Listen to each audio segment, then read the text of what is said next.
한 가정이 있습니다. 한 집에 살고 한 교회에 다닙니다. 일주일에 하루, 주일 한 교회에 나옵니다. 한 교회에 왔지만 다른 예배를 드립니다. 다른 성경 말씀으로 예배를 드리고 다른 소그룹 활동을 합니다. 한 교회를 다니고 한 집에 살아가지만 믿음의 대화를 잃어버린 지 오래되었습니다. 이런 믿음의 문제들이 임계점을 넘어 객관적인 숫자들로 표현되기 시작되었습니다.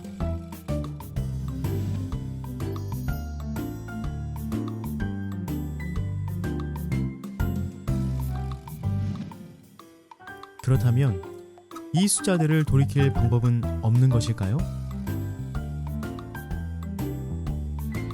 꿈미는 다음과 같은 생각을 했습니다. 하나님을 아는 것이 지혜의 근본이요 인생의 목적이다. 하나님의 원한이 인간의 대안보다 우선한다. 가정과 교회가 연합할 때 다음 세대가 일어나게 된다.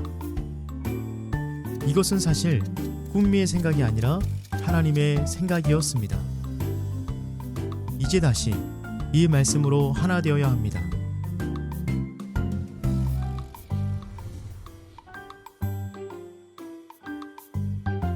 꿈미는 하나님의 원한을 원 미니스트리로 이름하였습니다. 전 세대가 하나의 본문으로 하나 되어야 합니다. 가정과 교회를 연결해야 합니다. 다음 세대를 준비시켜야 합니다. 가정과 교회가 연합하여 다음 세대들이 하나님과의 스토리를 만들어 가도록 돕는 대안적 크리스천 교육기관. 이것이 꿈미의 생각이며 방법이며 사명입니다. 2022년 새롭게 리뉴얼된 꿈이 있는 미래 홈페이지를 소개합니다. 꿈미는 한국교회를 섬기기 위해 꿈미 홈페이지에서 제공하는 모든 컨텐츠는 무료로 제공합니다. 먼저 꿈미 홈페이지에 가입하시려면 우측 상단 조인을 통해 회원가입을 해주세요. 회원가입이 완료되시면 등업 신청 게시판을 통해 회원 등업 신청을 해주세요. 각 회원 등업 기준에 따라 등업이 진행되며 등업이 완료되면 꿈미에서 제공하는 홈페이지 콘텐츠를 이용하실 수 있습니다. 꿈미에서 진행되는 다양한 꿈미 행사와 세미나 정보는 메인 화면 행사 배너를 통해 안내해드리고 있습니다. 또한 드림위크 기능을 통해서 꿈미에서 제공하고 있는 다양한 콘텐츠를 통해 한 주의 말씀을 다양한 각도에서 묵상하고 영적인 생활 패턴을 훈련할 수 있도록 도와드리고 있습니다.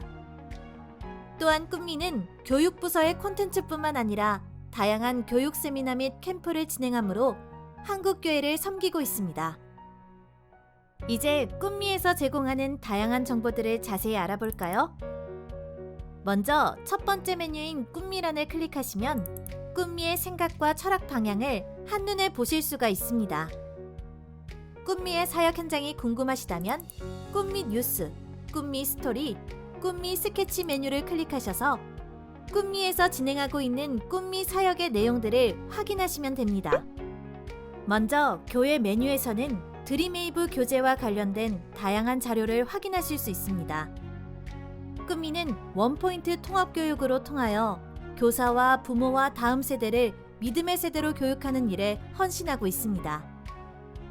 특별히 변화된 점은 주간 드림웨이브 메뉴를 통해 설교문, PPT, 지침서, 요송 악보 등의 자료를 해당 주차에 한 곳에 모아 제공하므로 편의성을 높였습니다. 또한 문서 자료를 클릭하시면 다운로드가 가능하고 영상 자료를 클릭하시면 영상을 시청할 수 있습니다. 가정 메뉴를 클릭해 볼까요? 꿈미의 가정사역은 건강한 가정, 행복한 가정을 세우고 유지할 수 있도록 성경적인 가치관으로 생애 주기별 교육을 진행하고 있습니다. 결혼을 준비하는 커플부터 신혼, 장년 부부에 이르기까지 하나의 큰 가정 안에서 도움을 받을 수 있습니다. 학교 메뉴에서는 학교 사역과 관련된 프로그램을 확인할 수 있습니다. 다음 세대는 학교에서도 크리스천으로 살아야 합니다. 꿈미학교 사역은 다음 세대들이 학교에서 크리스천으로 살아갈 수 있도록 돕고 지지하고 훈련하는 과정입니다.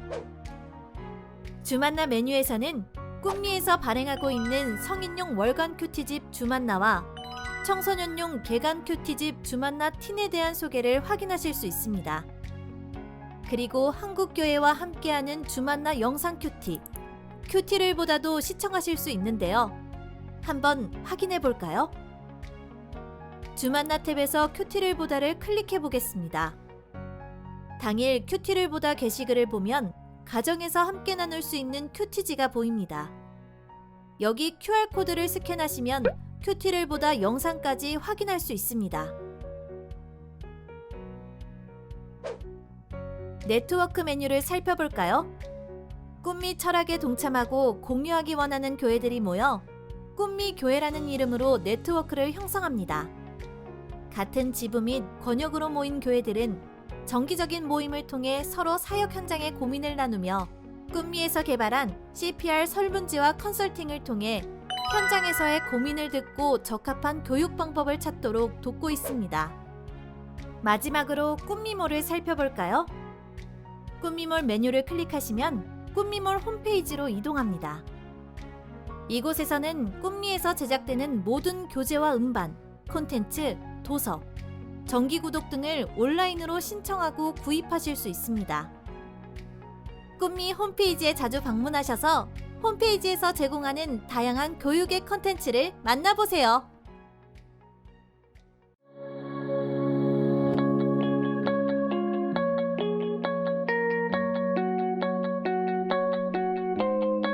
꿈이 있는 미래 드림웨이브가 하나님 나라를 주제로 새로운 3년 과정을 시작합니다.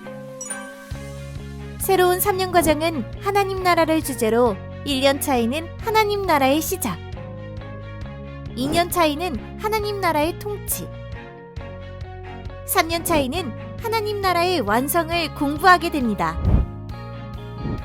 새롭게 시작되는 드림웨이브 공과에는 학기마다 배우게 되는 주제에 대한 성경 개강과 연령별 성장 발달에 맞춘 다양한 공과 활동은 물론 가정에서 할 수 있는 가정 미션이 포함되어 있습니다.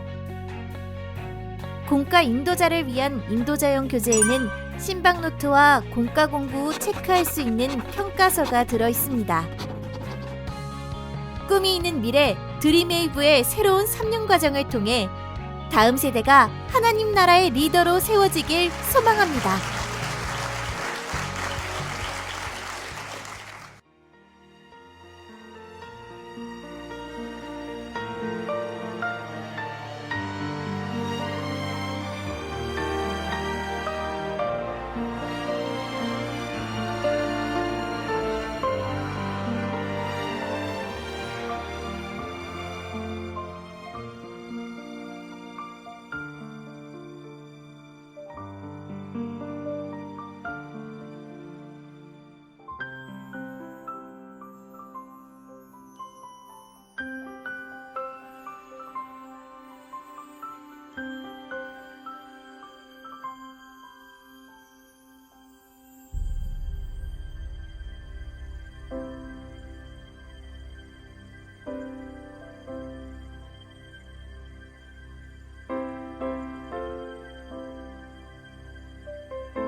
꿈이 온라인 캠프에 오신 여러분 환영합니다.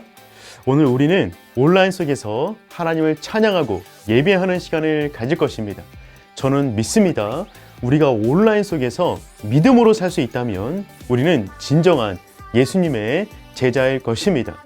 꿈이 캠프의 주제는 데이빗 프로젝트입니다. 꿈이 캠프를 통해서 이 시대의 다윗이 되는 그러한 결단이 있는 시간 되기를 바랍니다. 다음 세대에게 이 시대의 거대한 골리앗은 인터넷일 것입니다. 우리가 인터넷 속에서 거룩하고 인터넷 속에서 복음을 전하고 인터넷 속에서 제자로 살아갈 수 있기를 소망합니다. 오늘 하루가 그런 날이 될 것입니다. 따라해 볼까요? 다윗처럼 하나님의 이름으로 승리하자. 아멘. 하나님의 큰 은혜가 있는 하루 되기를 축복합니다. 감사합니다. 샬롬! 2022년 꿈미 캠프에 참여한 모든 청소년 친구들 환영합니다. 드림아, 이번 2022 꿈미 캠프의 주제가 뭔지 알아? 당연하지. 바로 하나님의 사람으로 자라가는 데이빗 프로젝트잖아. 우와! 하나님의 사람으로 자라가는 데이빗 프로젝트. 정말 기대된다. 그런데 어떻게 하면 참여할 수 있어? 지금부터 시작하는 꿈미 캠프에 열심히 참여하면 돼. 열심히 참여할 거지? 그럼 누구보다 열심히 참여할 거야. 저랑 세우미랑 같이 즐거운 꿈미 캠프를 위해서 함께 약속합시다. 하나, 예배의 장소를 정리해 주세요. 하나님께 올려드리는 예배 시간이 되기 위해선 주변을 정리하고 예배 드려야 됩니다. 둘, 바른 자세로 예배 드려요. 돌아다니기 금지, 눕기 금지, 먹기 금지. 바른 자세로 예배 드리는 거예요. 셋, 적극적인 자세로 예배에 참여해 주세요. 찬양 시간, 설교 시간 모두 집중하는 겁니다. 그리고 이후에 퀴즈 시간에도 적극적으로 참여해 주세요. 진짜 기대된다. 꿈미 캠프. 이제 함께 기대하는 마음을 가지고 기쁨으로 우리 찬양하는 시간 드렸으면 좋겠습니다. 오, 벌써 기대된다. 도대체 뭐야? 하나님을 마음을 다해서 찬양하는 시간이에요. 우리 함께 찬양 드려보도록 하겠습니다. 찬양 시간으로 고고! 할렐루야. 귀한 청소년 여러분, 오늘도 주님을 찬양하고 예배할 수 있음에 감사를 드립니다. 우리의 힘과 능력이 되시는 주님을 있는 곳에서 마음을 다해 찬양하기 원합니다. 하늘 위에 주님밖에 없습니다. 함께 고백하겠습니다. 할렐루야.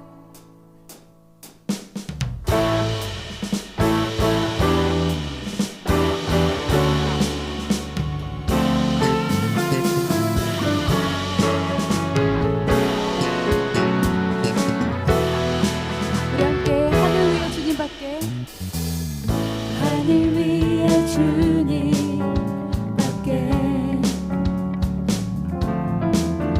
내가 사모할 자 이 세상에 없네. 내 맘과 힘을 믿을 수 없네. 오직 한 가지 그 진리를 믿네.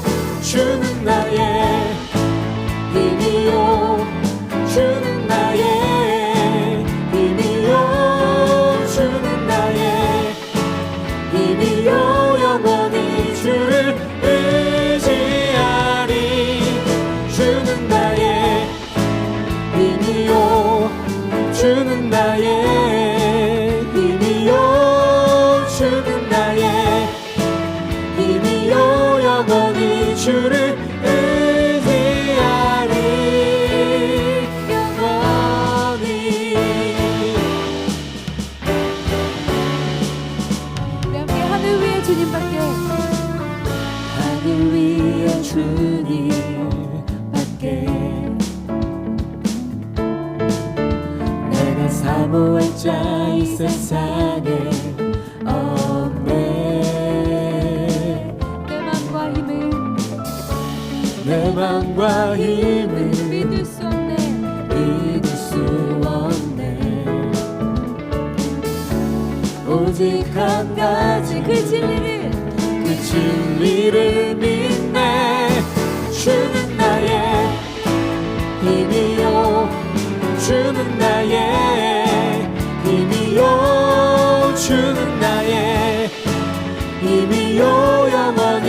주를 의지하리. 주는 나의 힘이요 주는 나의 힘이요 주는 나의 힘이요 영원히 주를 의지하리. 영원히 내 맘과 힘을 믿을 수 없네. 오직 한 가지 그 진리를 믿네. 내 맘과 힘을 내 맘과 힘을 믿을 수 없네. 오직 한 가지 오직 한 가지 그 진리를 믿네.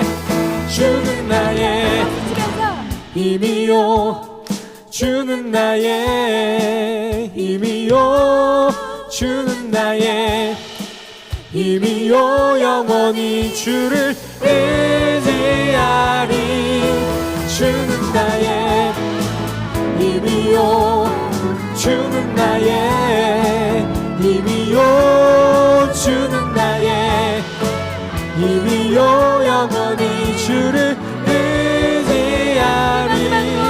주는 나의 힘이요 주는 나의 힘이요 주는 나의 힘이요 영원히 주를 의지하리. 영원히 할렐루야. 우리가 주님을 의지합니다. 우리의 힘과 능력 되시는 주님을 의지합니다. 우리 함께 박수 치면서 고백합시다. 우리에게 새 힘을 주시는 주님, 우리가 이 시간 주님만을 바랍니다. 우리 함께 새 힘 얻으리.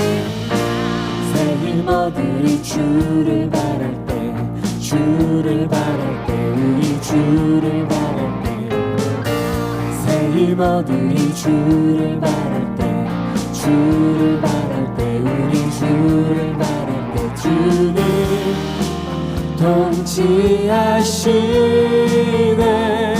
소망 구원 주시는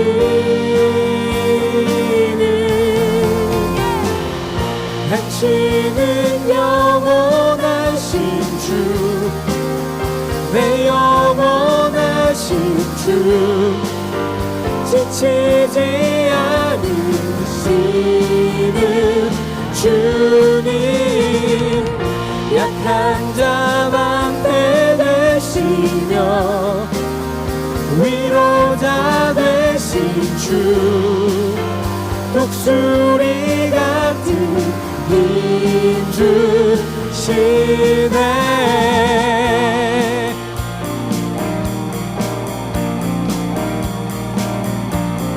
처음부터 새 힘 얻으리. 새 힘 얻으리. 주를 바랄 때 주를 바랄 때 우리 주를 바랄 때 새 힘 얻으리. 주를 바랄 때 주를 바랄 때 우리 주를 바랄 때 주님 통치하시네. 소망 구원 주시는 당신은 영원하신 주, 내 영원하신 주, 지치지 않으시는 주님, 약한 자 방패 되시며 위로자 되신 주, 독수리 같은 힘 주시네.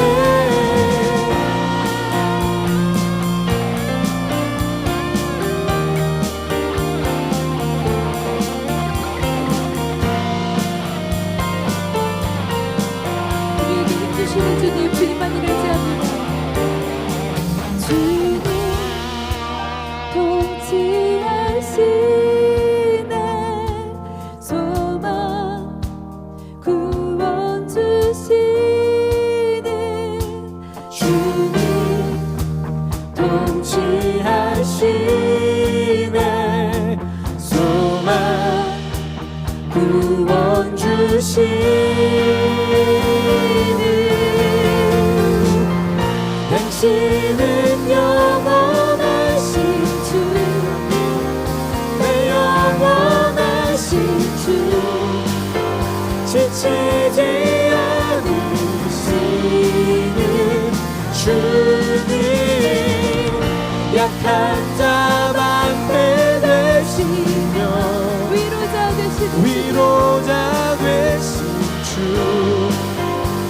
독수리 같은 빛주시네. 당신은 영원하신 주, 내 영원하신 주, 지치지 않으시는 주님. 우리 함께 약한 자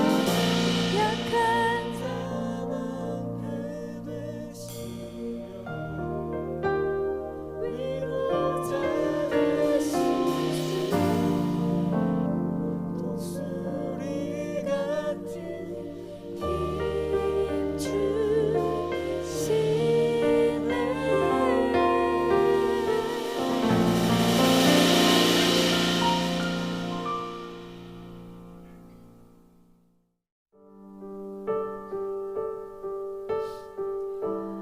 주님이 우리를 아십니다. 특별히 그분이 우리의 이름을 아십니다.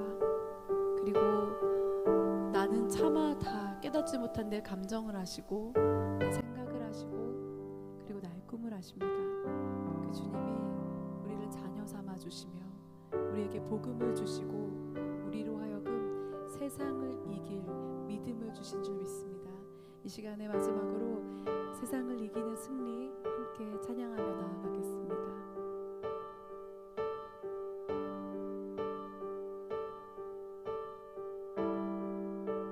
나를 아시는 주, 나를 아시는 주, 내 이름 아시고 내 생각 내 감정 내 꿈을 아시네. 주 나를 택하사 자녀 삼으셨네. 두려움 없으리 나 이제 고백하네. 예수 그리스도 그 보혈 안에서 연약한 나를 세워주셨네. 하나님 사랑 그 긍휼 안에서 죽었던 나를 일으켜 주셨네. 세상을 이기는 승리는 이것이니 우리의 믿음이라 영원한 약속이라. 나 이제 하나님의 사람 되어 그 약속을 지하며 내 삶 속에 하나님을 드러나게 하소서.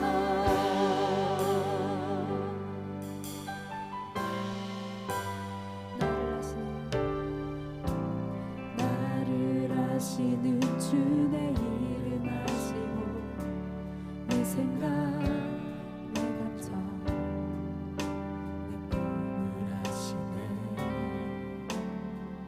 주 나를 택하사 자녀 삼으셨네.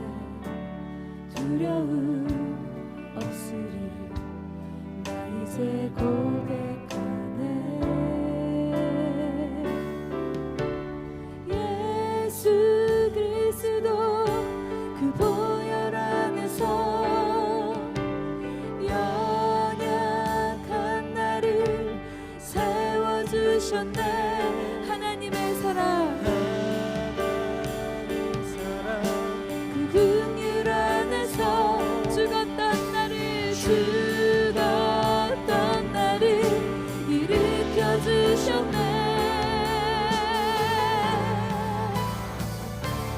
세상을 이기는 승리는 이것이니 우리의 믿음이라 영원한 약속이라.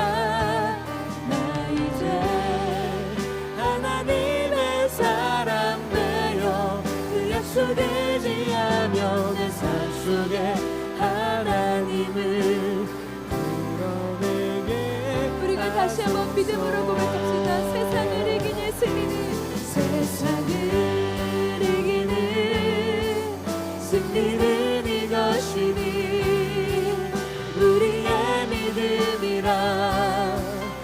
영원한 능력이라.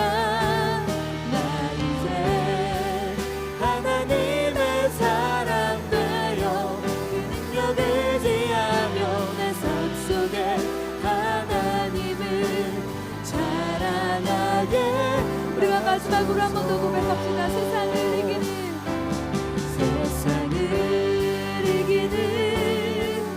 승리는 이것이니 우리의 믿음이라.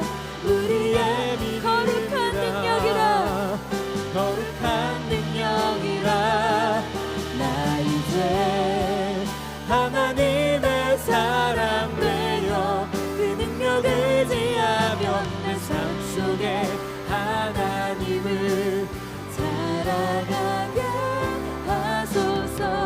내 삶 속에 하나님을, 내 삶 속에 하나님을 자랑하게.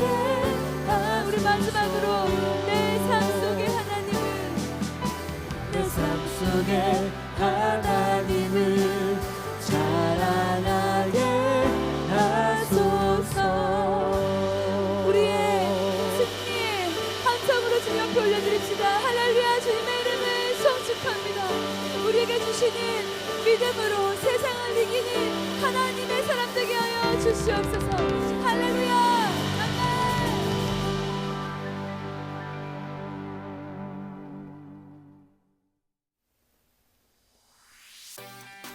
드림아, 찬양의 열기가 식지 않는구나.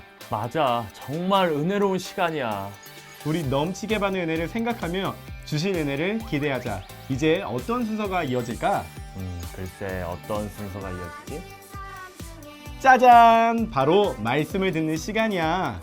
그렇다면 세영이처럼 우리 모두 성경책이 필요하겠네. 맞아. 우리 참여하고 있는 다른 친구들 모두 성경책을 준비해 주세요. 다 준비하신 다음에 함께 말씀을 읽도록 해요. 세영아, 나 이제 준비됐어. 우리 어디 읽으면 돼?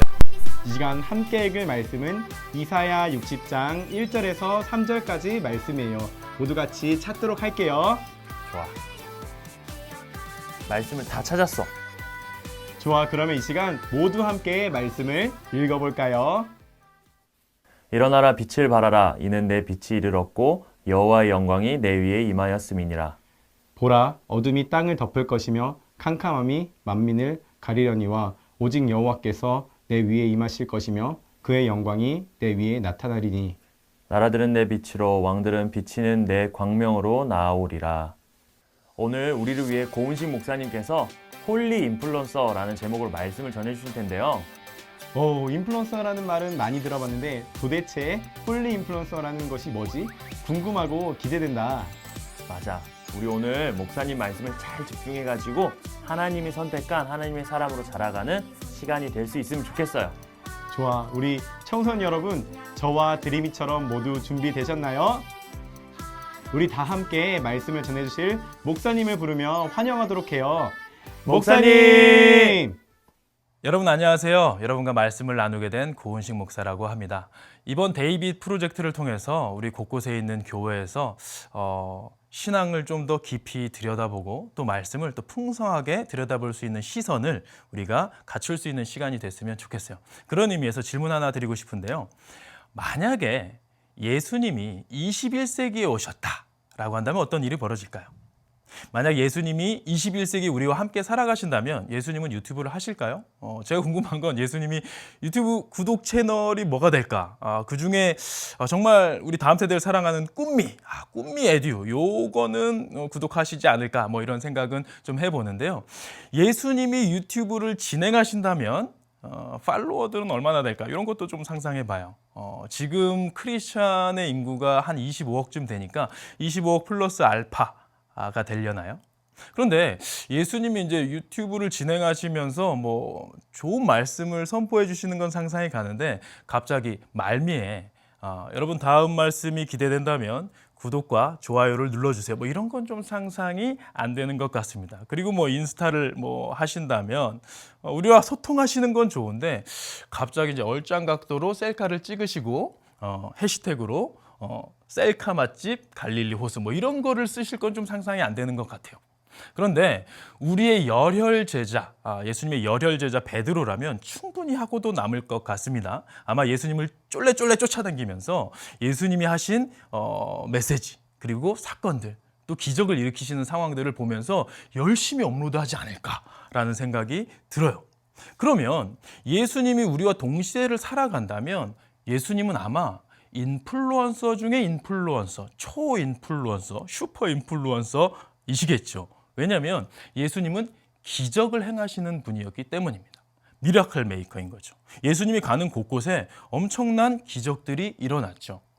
여러분들이 만약에 눈앞에서 볼 수 있다면 예수님이 어떤 기적을 보고 싶으신가요? 뭐 죽은 자를 살리시는 기적도 있으셨고요. 또 물을 포도주로 바꾸시는 기적도 하셨습니다. 귀신도 쫓아내시고 병든 자를 살리시고 또 풍랑을 또 걷기도 하시고요. 오병이어의 기적은 어떻습니까? 오병이어의 기적 같은 경우는 저는 되게 이게 어떤 모습으로 진행됐을까 상상해 보면 되게 궁금하긴 해요. 이게 천사들이 보이지 않는 천사들이 뒤에서 야야야 티 안 나게 조심해. 그러면서 이렇게 쏙쏙 이렇게 넣어놓은 건지 아니면 그냥 물리적으로 그냥 제자들이 하나 뺄 때마다 거기서 뿅 하니 하나씩 튀어나왔는지 알 수 없는데 하여간 예수님의 기적은 우리의 상상을 좀 뛰어넘는 영역인 것 같아요. 근데 그 중에서 저는 예수님의 기적 중에 이건 정말 한번 보고 싶다라고 하는 게 있습니다. 그건 뭐냐면 풍랑을 잔잔케 하신 사건이에요. 여러분 이 사건 좀 아시죠? 배를 타고 제자들과 예수님이 함께 이렇게 가고 계셨는데 예수님이 이제 피곤해서 이제 육신의 몸을 입으셨으니까 피곤해서 이렇게 주무시고 계셨는데 제자들이 풍랑이니까 막 배가 이제 막 뒤집어질 것 같고 다 죽을 것 같으니까 막 혼비백산해가지고 제자들이 예수님을 깨우는 거예요. 흔들어 깨우는 거예요. 근데 우리는 그 장면을 보면서 예수님께서 딱 일어나신 다음에 너희가 어찌하여 믿음이 없느냐 그러면서 근엄한 목소리로 이 그림처럼요. 손을 이렇게 뻗으시면서 이 풍랑을 향해서 강력한 목소리로 에너지를 발산하면서 잠잠하라 뭐 이렇게 하셨을 것처럼 우리는 상상한단 말이죠. 근데 저는 제 상상은 조금 달라요. 저는 예수님이 되게 내추럴하신 모습이셨을 것 같아요. 예수님이 제자들을 너무 피곤하신데 제자들 앞에서 이렇게 근엄하게 갑자기 일어나실 것 같지 않아요. 그냥 우리가 이렇게 자다가 아직 더 자고 싶은데 옆에서 누가 흔들어 깨웠을 때 그런 모습이 나오지 않았을까요? 그냥 헝클어진 모습. 무슨 일이야? 왜? 예수님 우리가 죽게 됐습니다. 풍랑 때문에 우리 뒤집어질 것 같아요. 막 그랬을 때 너희가 어찌하여 믿음이 없느냐. 이게 아니라 그냥 니들은 왜 이렇게 믿음이 없냐. 뭐 이런 느낌이었겠죠. 그러면서 이 풍랑을 잔잔케 하는데 예수님이 에너지를 끌어올려서 잠잠하라. 이러실 필요가 있었을까요? 우리 예수님 그럴 군번이 아니시잖아요. 제 상상 속의 예수님은 아마도 이 상황은 이 그림처럼 이렇게 막 역동적인 예수님의 이런 액션보다는 그냥 고개를 숙인 상태에서 단잠 깨가지고 좀 짜증도 나시는데 그냥 눈도 뜰 필요도 없어. 눈 부릅뜰 필요도 없어. 그냥 거기서 조용해. 이 한마디면 끝내는 거죠. 이 조용해라는 그 마지막 한마디에 그 사나웠던 풍랑이 그 순간 잠잠해지는 겁니다. 거기서 뭐 기싸움 할 필요도 없어요. 그 순간 잠잠해지는데 그것을 옆에서 베드로가 보고 있다가 지금이다 해가지고 스마트폰을 꺼내가지고 그거를 동영상 촬영을 해가지고 이제 릴스에 올리고 유튜브에 올리고 인스타에 업로드를 하면 우리가 막 좋아요 엄청나게 막 달리고 거기서 막 댓글로 싸우겠죠. 야 저거 다 뭐 헐리우드 특수효과팀 대동한 거 아니야? 막 그러면 아니야 나도 직접 봤어. 뭐 이러면서 막 난리가 나겠죠. 예수님은요 지금 우리와 함께 살아가신다면 초 인플루언서이실 것은 확실할 것 같아요. 왜? 예수님은 기적을 행하시는 분이었으니까요. 근데 예수님은요 2000년 전에도 엄청난 인플루언서셨어요. 아까 얘기했던 우리 오병이어 사건이 5,000명을 먹이신 사건이라고 기록돼 있잖아요. 그런데 그 당시 이스라엘의 이 인원을 세는 이 기준은요 군대에 나갈 수 있는 성인 남성만 센 거예요. 그러니까 남녀노소 다 합친다면 한 2만 명이 넘었을 것으로 추산이 됩니다. 그러니까 예수님이 어디를 이렇게 다니실 때 2만 명이 넘는 무리가 그를 쫓아다녔다라는 거죠. 왜? 예수님이 기적 행하는 것을 보면서 그게 꼬리에 꼬리를 물고 사람들이 예수님을 따르게 된 거죠. 팔로우하게 된 것이죠. 근데 예수님은 여기서 본인 혼자만 기적을 일으키신 게 아니라 제자들에게도 능력을 주셨어요. 우리가 12제자로 잘 알고 있지만요. 예수님의 12제자 외에도 70인의 구별된 예수님께서 구별하여 택하신 제자 그룹이 있었습니다. 이들에게 예수님이 예수님의 이름을 사용할 권능을 주시고 그들에게 복음을 전할 것을 명하시면서 둘씩 짝을 지어서 전하게 하셨어요. 근데 그들이 가서 거기서 이제 복음을 전하다가 거기서 이제 뭐 현장에서 어떤 문제가 있으면 예수님의 이름으로 선포를 했더니 그것이 이루어지는 거예요. 그 기적이 일어나는 거예요. 그들도 그래서 미라클 메이커가 된 것이죠. 그래서 그 70인의 제자가 돌아와가지고 신이 나서 얘기를 합니다. 주여, 주의 이름이면 귀신들도 우리에게 항복하더이다. 너무 신이 난 거예요. 그래서 막 들떠가지고 막 우리도 기적을 행했습니다 라고 얘기를 하는데 그때 예수님께서 뭐라고 하십니까?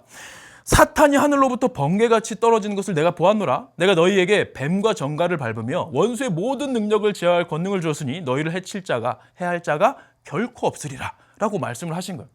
여러분, 저는 우리가 이 말씀을 믿음으로 받았으면 좋겠습니다. 우리가 예수를 믿는 사람으로서, 하나님의 자녀로서 우리 남은 인생 가운데 예수의 이름을 선포할 수 있는 능력을 우리에게 주신 거예요. 이거 그냥 아꼈다 똥됩니다.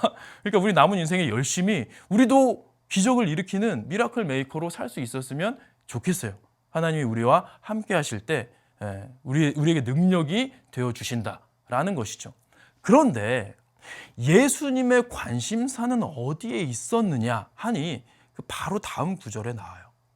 이 흥분해 있는 제자들에게 예수님이 뭐라고 말씀하시냐면 이렇게 뭐 너희를 해할 자가 결코 없으리라 말씀을 하시면서 뒤이어서요. 그러나 귀신들이 너희에게 항복하는 것으로 기뻐하지 말고 너희 이름이 하늘에 기록된 것으로 기뻐하라 라고 말씀을 하십니다. 예수님의 관심사는요, 우리가 어떤 이 땅에서 뭐 기적을 이루고 뭐 형통케 되고 뭐 잘 나가는 뭐 그런 성공한 인생 이런 게 아니라 우리의 존재가 어디에 기록되어 있느냐에 관심을 기울이신다는 거예요.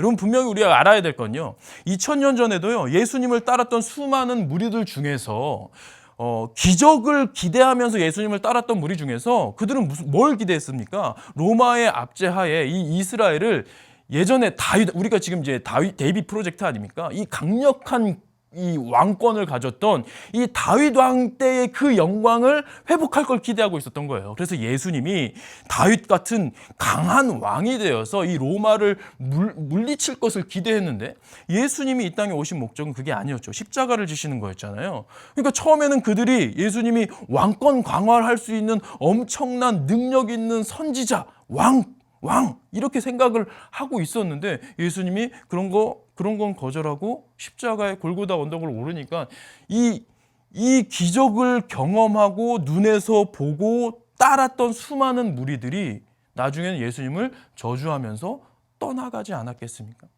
여러분, 기적은요 우리 인생을 되게 풍요롭게 해줄 수 있어요. 그러나 그것은 잠깐이라는 거예요. 오병이어 사건 때 배불리 먹었던 그 보리떡과 물고기들은요 2000년 전에 이미 다 소화돼서 똥으로, 배설물로 나왔죠. 예수님이 살려주셨던, 죽은 자 가운데서 살려주셨던 나사로 2000년 전에 다시 죽어서 무덤에 들어갔단 말이에요. 이와 같이요 기적은 유효기간이 아주 짧습니다.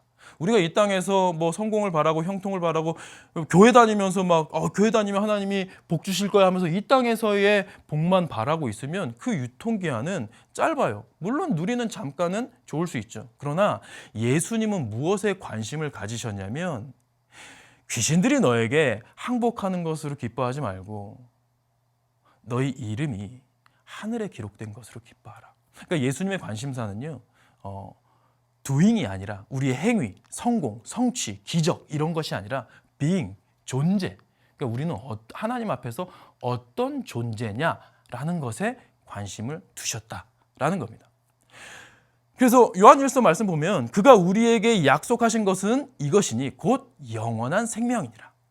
여러분, 이 영원한 생명을 우리가 갈망할 수 있었으면 좋겠어요. 이게 예수님께서 유일하게 관심을 가지셨던, 우리가 예수님을 믿으면서 뭐 장수하고 성공하고 좋은 대학 가고 뭐 아프지 않으면서 뭐 이렇게 좀 행복한 인생을 사는 거, 이 땅에서 사는 거, 이건 좋아요. 그런데 그것만 쫓아가느라고 이 영원한 생명을 놓치는 일은 없었으면 좋겠습니다. 마치 예수님을 따랐던 예수님의 기적을 바라보면서 수많은 예수님을 따르던 군중들이 결국에는 예수님을 십자가에 못 박으라는 어이없는 그런 좀 배신? 예? 그런 모습으로 떨어져 나가는 모습이 있진 않은가. 좀 돌아볼 수 있었으면 좋겠어요. 그래서 우리의 관심사를 하나님께서 우리에게 주신 생명, 예수님의 십자가를 통해 주신 생명으로 우리가 좀 마음을 살 수 있으면 좋겠다라는 생각이 듭니다. 우리가 요한복음 3장 16절 말씀 잘 암송하고 계시죠. 지금 뭐 띄워드릴 텐데 같이 한번 읽어볼까요? 있는 자리에서 같이 한번 읽어볼게요. 하나님이 세상을 이처럼 사랑하사 독생자를 주셨으니 이는 그를 믿는 자마다 멸망하지 않고 영생을 얻게 하려 하심이라 라고 기록되어 있죠. 여기서 나와 있는 영생, 영원한 생명, 이터널 라이프, 이것은 우리가 이 땅에서의 마지막 날이 저 천국에서의 첫째 날이라는 놀라운 특권이죠. 이 특권을 갖고 있는 사람들이 이것을 좀 누리면서 살 수 있었으면 좋겠다라는 생각이 듭니다. 근데 이 영원한 생명을 소유하기 위해서 조건이 뭐가 붙죠? 믿음이에요. 이 믿음은 헬라어로 피스티오라고 하는데 이 믿음에 대해서 잠깐 설명을 드리기 위해서 우리 박성광 강도사님 좀 잠깐 좀 나와주시면 좋을 것 같습니다. 네. 우리 박수를 좀 모실까요? 예, 우리 박성광 강도사님 이렇게 크고 훤칠하셔가지고 마치 제가 다윗이고 골리앗인 것 같은데 지금 그 골리앗 역할을 하려고 나오신 건 아니고요. 자, 우리 박성광 강도사님 저를 현장에서 본 거는 처음이시죠? 네, 저도 오늘 처음 뵀어요. 그런데 제가 좀 신뢰 테스트를 좀 한번 해보려고 해요. 자, 강도사님 저 앞을 좀 봐주십시오. 네, 저 앞을 봐주시고 눈을 감으신 다음에 하나 둘 셋 하면 뒤로 넘어가시는 거예요. 네네네, 뒤로 넘어가시는 거예요. 당황스러우시죠? 약간 이제 몸매도 육중하셔가지고 제가 버틸 수 있을까 싶습니다만 제가 좀 받아들이도록 하겠습니다. 자, 잠깐 눈을 뜨셔서 뒤를 돌아보세요. 제가 어디에 있는지 한번 확인하십시오. 오케이, 좋습니다. 자, 그러면 이제 시작하겠습니다. 하나, 둘, 셋. 오! 좋습니다. 우리 믿음이 좋으신 우리 강도사님을 향해서 우리 큰 박수로. 예. 예, 좋습니다. 지금 제가 우리 강도사님과 신뢰 테스트를 한번 해봤어요. 이게 뭐냐면, 이 신뢰 테스트를 통해서 우리가 믿는 것과 아는 것을 한번 좀 구분해 볼 수 있었으면 좋겠습니다. 일단 우리 강도사님이 오늘 이제 저를 처음 뵈셨어요. 근데 저랑 어떤 좀 뭐 친분 관계가 있는 건 아니었죠. 근데 여기서 이제 제가 제 지시를 듣고 앞을 향해서 눈을 감은 상태에서 제가 잠깐 눈을 뜨고 제가 어디 있는지 한번 확인해 보십시오라고 했을 때 뒤를 돌아보시고 제가 팔로 이렇게 버티고 있는 것을 보셨단 말이에요. 그리고 나서 다시 눈을 감고 앞을 봤죠. 그 상태에서 이 박성광 강도사님이 뒤에 고은식 목사가 있다라는 것을요, 안다고 표현할까요? 믿는다고 표현할까요? 여러분, 이것은 아는 거예요. 거긴 믿음이 필요하지 않습니다. 방금 전에 내가 확인했잖아요. 그죠? 그리고 지금도 숨결이 느껴지고 있는, 눈을 감았지만 분명히 내 뒤에 강사 목사가 팔을 벌리고 있다는 것을 아는 거죠. 거기에다가 나에게 믿음이 필요한데 주님 믿음을 주시옵소서 할 필요는 없는 거죠. 이건 아는 겁니다. 그런데 거기서 자, 이제 하나 둘 셋 하면 뒤로 넘어가는 겁니다 라고 했을 때 그 하나 둘 셋 하는 순간에는 우리 강도사님께 뭐가 필요한 거죠? 그때는 믿음이 필요한 거예요.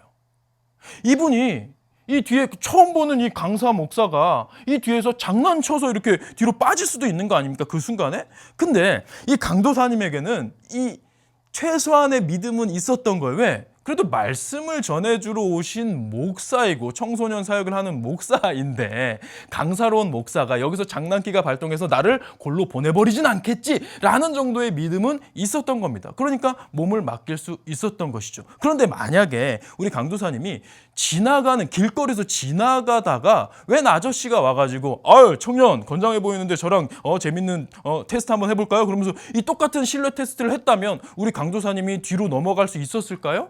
아니요, 그럴 수 없었을 겁니다. 거기서 그냥 눈을 부라리면서 장난해요? 그러면서 그냥 지나갔겠죠. 왜? 믿을 수 없으니까.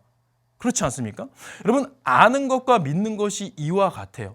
뒤에 있는 것을 아는 것과 그 사람이, 그 상대가 나를 내가 넘어질 때 받아줄 것이다 라고 하는 데까지는 이게 관계와 확신이 필요하다. 라는 것이죠. 이 요한복음 3장 16절에 나와 있는 이 피스티오라는 단어, 믿음을 표현하는 이 단어에는요, 확신을 두다라는 뜻이 있습니다. 그러니까 우리가 하나님을 믿는다고 했을 때 그 믿음은 뭐냐면 지식적으로 내가 예수님의 12제자가 어떻고 예수님의 행적들은 어떻고 뭐 여러 가지 성경 사건들에 대해서 성경 골든벨을 끝까지 내가 울릴 수 있는 성경 지식이 있다고 해서 그 사람의 믿음이 강한 것은 아닐 수 있다라는 거예요. 이 믿음은 조금 별개일 수 있어요. 내가 아는 거에 더해져야 될 것은 뭐냐면 그 상대에 대한 그 자신과 그 상대에 대한 관계 속에서 나오는 확신이라는 것이죠. 그래서 저는 여러분에게 도전하고 싶어요. 여러분들은 정말 하나님을 향한 믿음이 있습니까? 하나님을 향한 확신이 있습니까? 이것은 지식이 아니라요, 관계에서 나오는 거예요. 그냥 교회만 열심히 다닌다고 해서 믿음이 저절로 얻어지는 게 아니에요. 친구들이랑 추억을 만들고 선생님들이 때때로 우리를 위한 추억의 자리를 만들어줘서 거기에 만족하면서 교회를 다닌다고 해서 저절로 얻어지는 것이 아닙니다.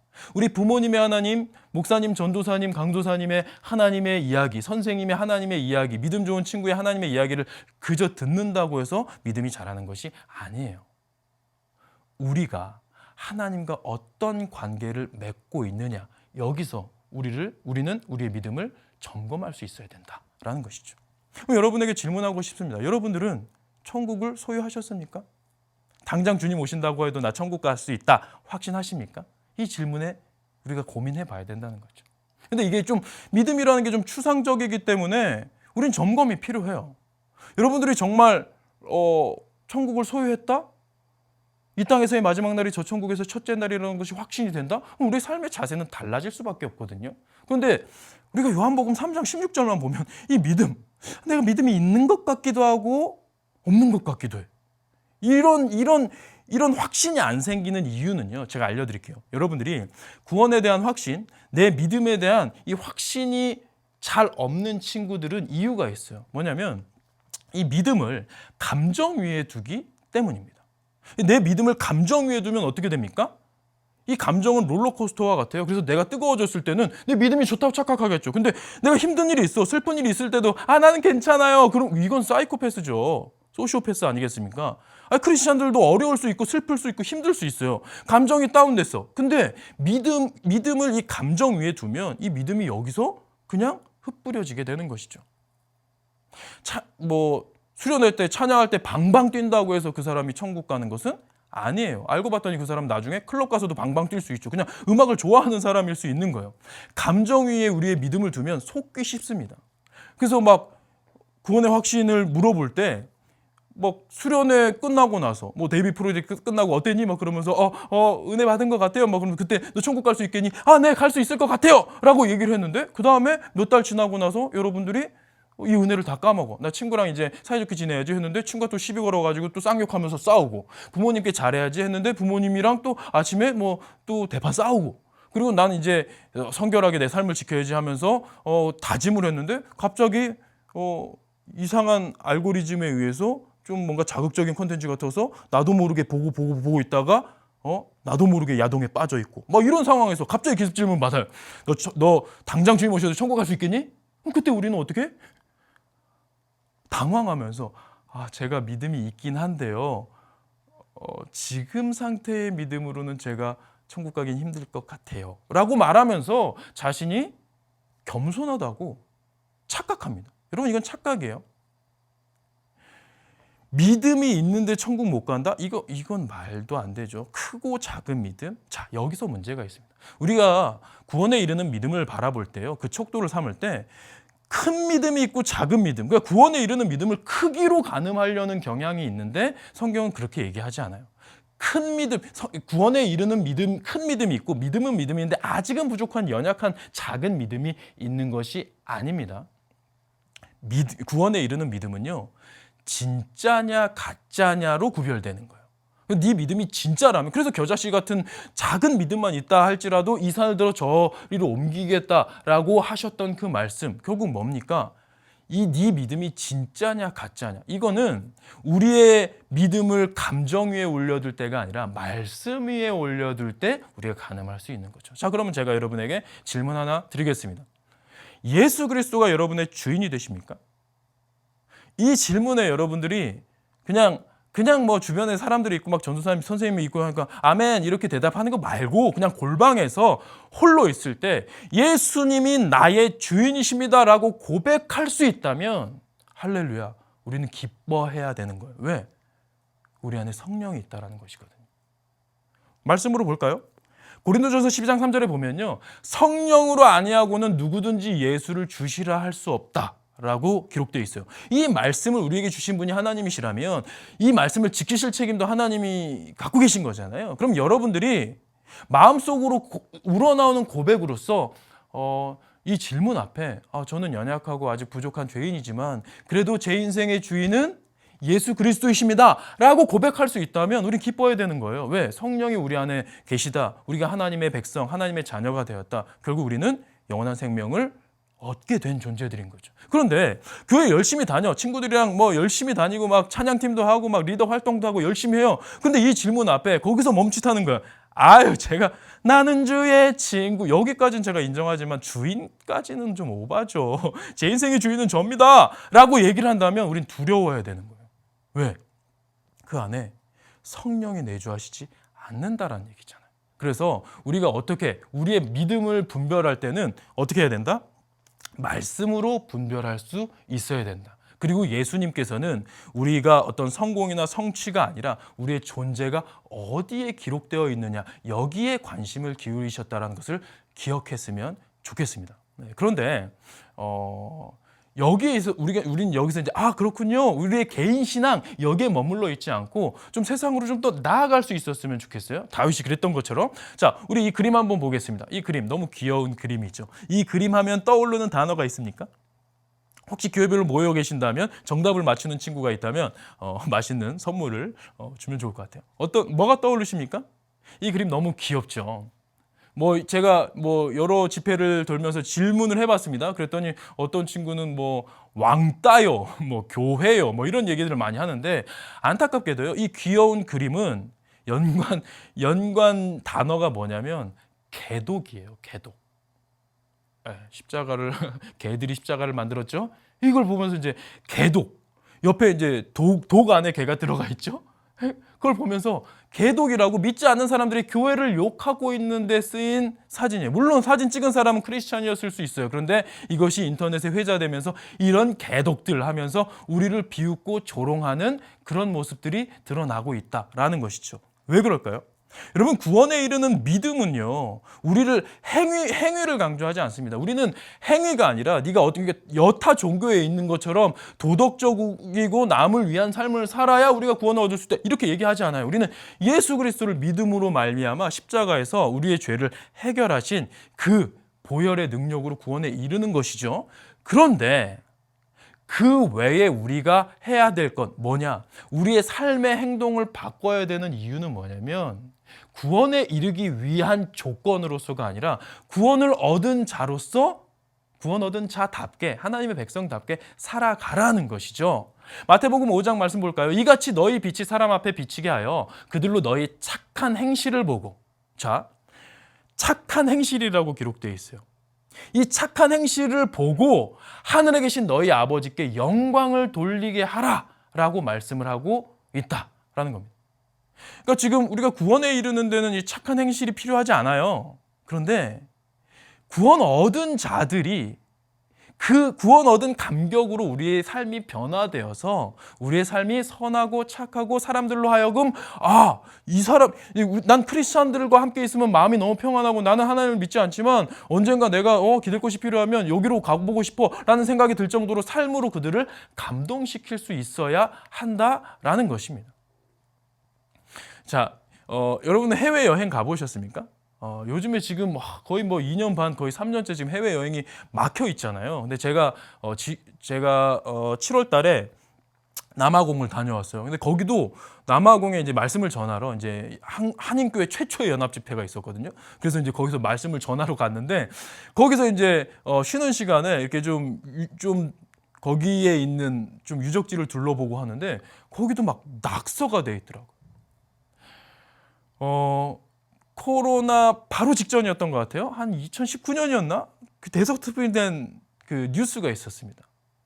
뭐냐면 한국인들이 곳곳에서 한글로 낙서하는 것들이 이제 돼서 특필된 거예요. 그러면서 이제 현지 특파원들이 막 이렇게 우리 너무 부끄럽다 뭐 이런 얘기를 전했습니다. 여기 나와 있는 이 사진을 보면요. 이게 지금 8세기에 일본에서 8세기에 만들어진 사찰이에요. 근데 여기에 지금 자신의 이름을 제가 잘 안 보이는데 이상제인가요? 하여간 자신의 이름을 그 유네스코 이 기록 문화로 지정된 곳에다가 자신의 이름을 저렇게 써놓고 있는 것이죠. 이 다음 사진 보시면 이게 어디에 있던 거냐? 하여간 어떤 되게 옛날 궁전 같은 곳에 있었던 것이었어요. 근데 옆에 보면 뭐라고 써 있습니까? 엄마의 바람대로 세상 반대편에 서서 이렇게 당당히 설 수 있는 여자가 됐어라고 한글로 이거 지우기도 힘든 그 보존 유산에다가 그걸 써놓은 거예요. 이 다음 사진은요, 이게 지금 그냥 평범한 벽돌에 써놓은 것 같지만 이거 만리장성이에요. 만리장성에 자기 이름 이재합니까? 도대체 누구야? 아까 당당한 여인으로 섰다? 엄마가 과연 그거를 자랑스러워 하실까 모르겠어요. 하도 한국인들이 이렇게 낙서를 많이 하니까요. 이거는 독일에 있는 어떤 학생 감옥으로 알고 있는데 여기에 한글로 써 있어요. 한글로 감시 카메라가 작동 중이니 낙서를 하지 마십시오라고 낙서하면 처벌받는다고 독일의 문화재 유산에 한글로 낙서하지 말라고 경고 문구를 썼다는 거예요. 얼마나 한국인들이 낙서를 해댔으면 그러겠습니까? 여러분 이 낙서한 사람 한 사람은요 자신이 무슨 대한민국을 대표한다고 생각하지 않았겠죠. 그런데 그 낙서를 본 사람들은 누구를 욕할까요? 뭘 욕할까요? 대한민국을 욕하는 거예요. 한국인들을 욕하는 거예요. 이 개념 없는 사람들. 예? 그렇게 되는 것이죠. 해외에 나가면 애국심이 이렇게 생기지 않습니까? 해외에 나가면 우리 모두는요 그냥 국가대표가 되는 거예요. 왜? 그 사람들은 제가 해외 유럽을 갔어요. 유럽에 가가지고 제가 만날 수 있는 사람이 얼마나 되겠습니까? 그런데 몇몇 친절한 사람을 만났다. 그럼 돌아와서 저는 유럽은 되게 친절한 사람들이에요라고 얘기를 하겠죠. 유럽인들은. 그런데 갔는데 몇몇 사람들이 저에게 시비 걸고 막 제 거 막 훔쳐가고 막 그랬어요. 그럼 저는 와가지고 얘네들은 진짜 의식 수준이 땅에 떨어져 있다고 하면서 말하고 다니지 않겠습니까? 그들이 대표성을 띠고 있는지 몰라요. 그러나 이거를 보고 경험한 사람은 그들에게 대표성을 부여하는 것입니다.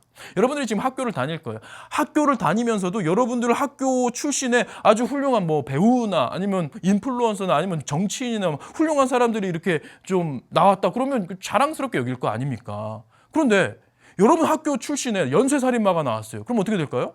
사람들은 여러분 학교를 어떻게 말해? 그 한 사람 연쇄살인마 때문에 저기서 살인 기술을 가르치는 거 아니야? 그러면서 여러분 학교 배지만 봐도 막 피하려고 하겠죠. 이게 그 한 사람은 스스로는 별거 아니라고 생각하지만요.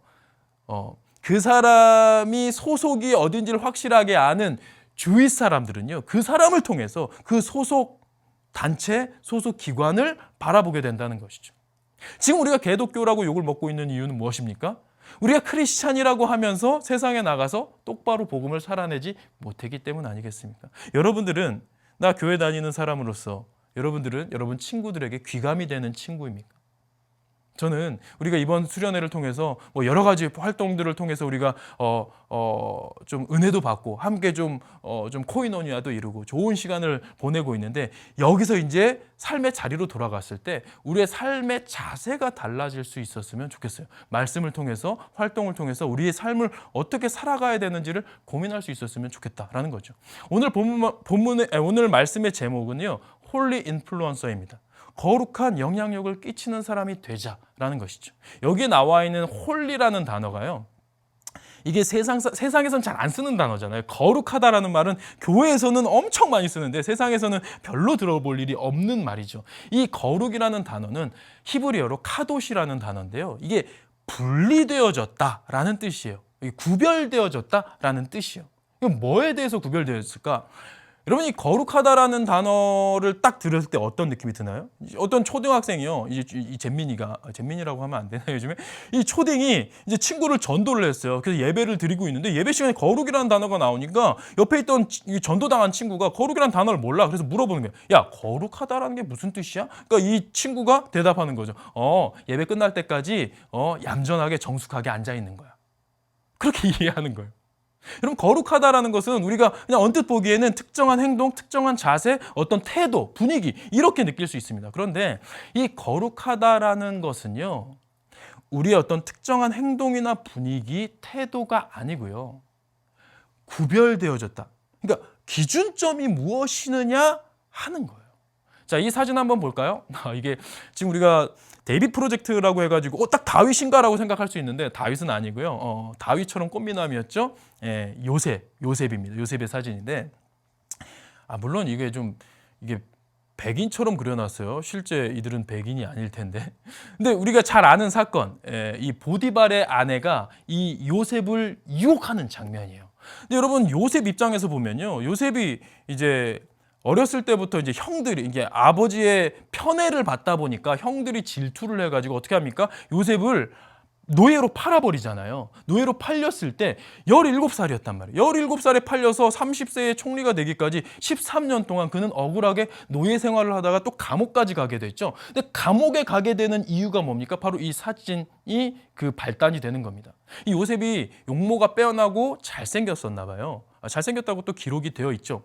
근데 당시에 보면, 이 장면을 보면요, 이 보디발의 아내는 어땠을까? 보디발은요, 그 당시 최강대국이었던 이집트, 그러니까 애굽의 바로의 친위대장이었어요. 그러니까 파라오의 친위대장이라고 한다면, 우리나라로 따지면 지금 뭐 국방부 장관 혹은 뭐 경호실장 뭐 이런 사람 아닙니까? 그러니까 어마어마한 권력, 그러니까 둘째가라면 서러울 권력자란 말이죠. 그러면 그의 아내는 어땠을까요? 아마도 빼어난 미모를 소유하지 않았을까. 그 당시에 이집트에서 둘째가라면 서러울 만큼 빼어난 미모를 자랑했겠죠. 그런데 이 여인이 어느 날 이 건실한 청년인 노예 청년을 보고선 흑심을 품어요. 그래서 야, 요셉 나랑 연애하자 이러는 거예요. 근데 이 요셉이 거기서 안 됩니다 해가지고 자꾸 자리를 뜨니까 어느 날은 그냥 나를 잡아가지고 애들을 다 물러가게 한 다음에 단둘이 있는 공간에서 아예 대놓고 유혹을 하는 거예요. 근데 그때 거기서 뿌리치고 옷을 벗어두고, 그러니까 겉옷을 벗어두고, 이게 겉옷을 강하게 붙잡으니까 벗어두고 도망갔다가 그걸로 이제 누명 써가지고 이 보디발의 아내가 열받아가지고 그냥 얘가 나를 겁탈하려 했어요 막 이렇게 해가지고 감옥에 가게 된 사건이죠. 이 사건을 보면서 우리는 와, 요셉은 참 거룩한 행동을 했구나라고 생각을 합니다. 그런데 여러분, 이 행동 자체를 보고 우리가 거룩하다고 할 수 있겠냐는 거죠. 여러분, 만약에 이 요셉이 마음속에요, 보디발이 두려워서, 야, 이거 요셉 입장에서도 너무 아리따운 여인이 동침하자고 이렇게 연애하자고 유혹을 하는데 흔들릴 수도 있겠죠. 왜? 자기 지금 노예로 젊은 나이에 노예로 지금 팔려와가지고 20대 중반 후반까지 된 상황 아닙니까? 그런 상황에서 유혹을 하는데 이거 이게 좀 거절하는 척하다가 이렇게 응할까 이렇게 생각할 수도 있잖아요. 그런데 그러다가 보디발한테 걸리면 나는 뭐가지 댕강이지 해가지고 보디발의 시선이 두려워서 피한 거였다면, 우리가 이 환경을 피한 것을 우리가 과연 거룩하다라고 할 수 있을까? 아니면요, 그 당시에 초고속 승진을 했어요. 하나님이 요셉과 함께 하시니까 형통케 되어가지고 보디발이 가정총무로 삼습니다. 그러니까 노예들 중에 으뜸으로 삼은 거예요. 노예 중에는 서열상으로 요셉보다 먼저 온 사람들도 많이 있었겠죠. 나이든 지혜로운 노예들도 있었겠죠. 요셉만 아니면 자기가 가정총무가 될 수 있었던 사람들이 있었을 거 아닙니까? 그런 사람들이 아마 뒤에서 요셉이 뭐 책 잡을 게 없나 이런 걸 막 이게 좀 들여다보고 있는 친구들이 있었다면, 그 시선이 두려워서 만약에 피한 거였다면, 우리는 이곳을 이 보디발의 아내의 유혹을 피한 이 장면 자체를 거룩하다라고 표현할 수는 없을 거란 말이죠. 그런데 성경은 뭐라고 기록하고 있습니까? 이 요셉의 시선, 요셉의 기준이 어디 있었냐가 명확하게 드러나 있죠. 이 집에는 나보다 큰 이가 없으며 주인이 아무것도 내게 금하지 아니하였어도 금한 것은 당신뿐이지 당신은 그의 아내임이라. 그런즉 내가 어찌 이 큰 악을 행하여 하나님께 죄를 지으리까? 그러니까 요셉의 시선은 하나님께 머물러 있었어요. 그러니까 보디발이나 노예들의 시선이 두려운 것이 아니라, 어떤 뒤에 있을 화가 두려운 것이 아니라 하나님의 시선이 두려웠던 거죠. 하나님 앞에서 제가 어떻게 이 큰 죄를 지을 수 있겠습니까? 하고 그 자리를 뿌리쳤다라는 거죠. 이것을 우리는 거룩한 행동이라고 표현할 수 있다라는 것입니다. 다윗 왕 같은 경우는 어떨까요? 다윗의 경우는 뭐 여러 가지 이제 다윗도 이제 거룩한 하나님의 용사 아니겠습니까? 근데 그 하나 딱 뽑자면 이제 이스라엘의 언약궤가요. 이제 좀 뺏겼다가 이방에 뺏겼다가 20년 만에 그게 다시 귀환되는 그런 장면이 있습니다. 그래서 다윗이 그걸 이렇게 보면서 하나님의 궤가 들어오는 걸 보면서 너무 신이 나가지고 막 진짜 애처럼 뛰어서 춤을 췄나 봐요. 그때 이제 그 약간 그 속옷 사이로 이렇게 살이 좀 비쳤었나 봐요. 그 정도, 그걸 아랑곳 안 하고 그걸 옆에서 막 춤을 추고 있는 거예요. 그 행진, 이 들어오는 그 행렬 속에서. 그러니까 옆에서 이제 사울의 딸이었던 미갈, 왕비죠. 이 미갈이 옆에서 이제 업신 여기는 거예요. 여호와 앞에서 춤을 추는데 아예 그냥 기록되어 있습니다. 사무엘하 6장 16절에 보면요. 사울의 딸 미갈이 창으로 내다보다가 다윗 왕이 여호와 앞에서 뛰놀며 춤추는 것을 보고 심중에 그를 업신 여겨요. 그러면서 얘기를 하는 거예요. 오늘 이스라엘 왕이 어찌나 영화로우신지 방탕한 자가 염치 없이 자기의 몸을 드러내는 것처럼 오늘 그의 신복의 계집종의 눈앞에 몸을 드러내셨습니다. 그러니까 요즘 말로 따지면 여보 좀 채통 좀 지키지 그랬어요. 그냥 아주 양아치가 거기서 그냥 방방 뛰는 줄 알았네. 뭐 이런 식으로 비웃은 거예요. 그 장면, 그 모습. 그 모습 자체는 우리가 거기서 막 이렇게 그 자세를 가지고 우리가 뭐라고 평가할 수 있을까? 근데 그 다윗의 춤추는 행위는 거룩한 행위였습니다. 왜요? 그 다음에 다윗이 뭐라고 고백하냐면 다윗이 미갈에게 이르되 이는 여호와 앞에서 한 것이니라. 그가 내 아버지와 그의 온 집을 버리시고 나를 택하사 나를 여호와의 백성 이스라엘의 주권자로 삼으셨으니 내가 여호와 앞에서 뛰놀리라 라고 얘기를 하면서 그 춤추는 그 모습이 그냥 내가 흥에 겨워가지고 와 이제 내가 이제 왕권도 강화시키고 이렇게 하는데 딱 여호와의 궤도 오니까 이제 구색이 맞춰졌다 해가지고 기뻐서 뛴 게 아니라 하나님 앞에서 하나님의 임재를 갈망하면서 춤췄다라는 거예요.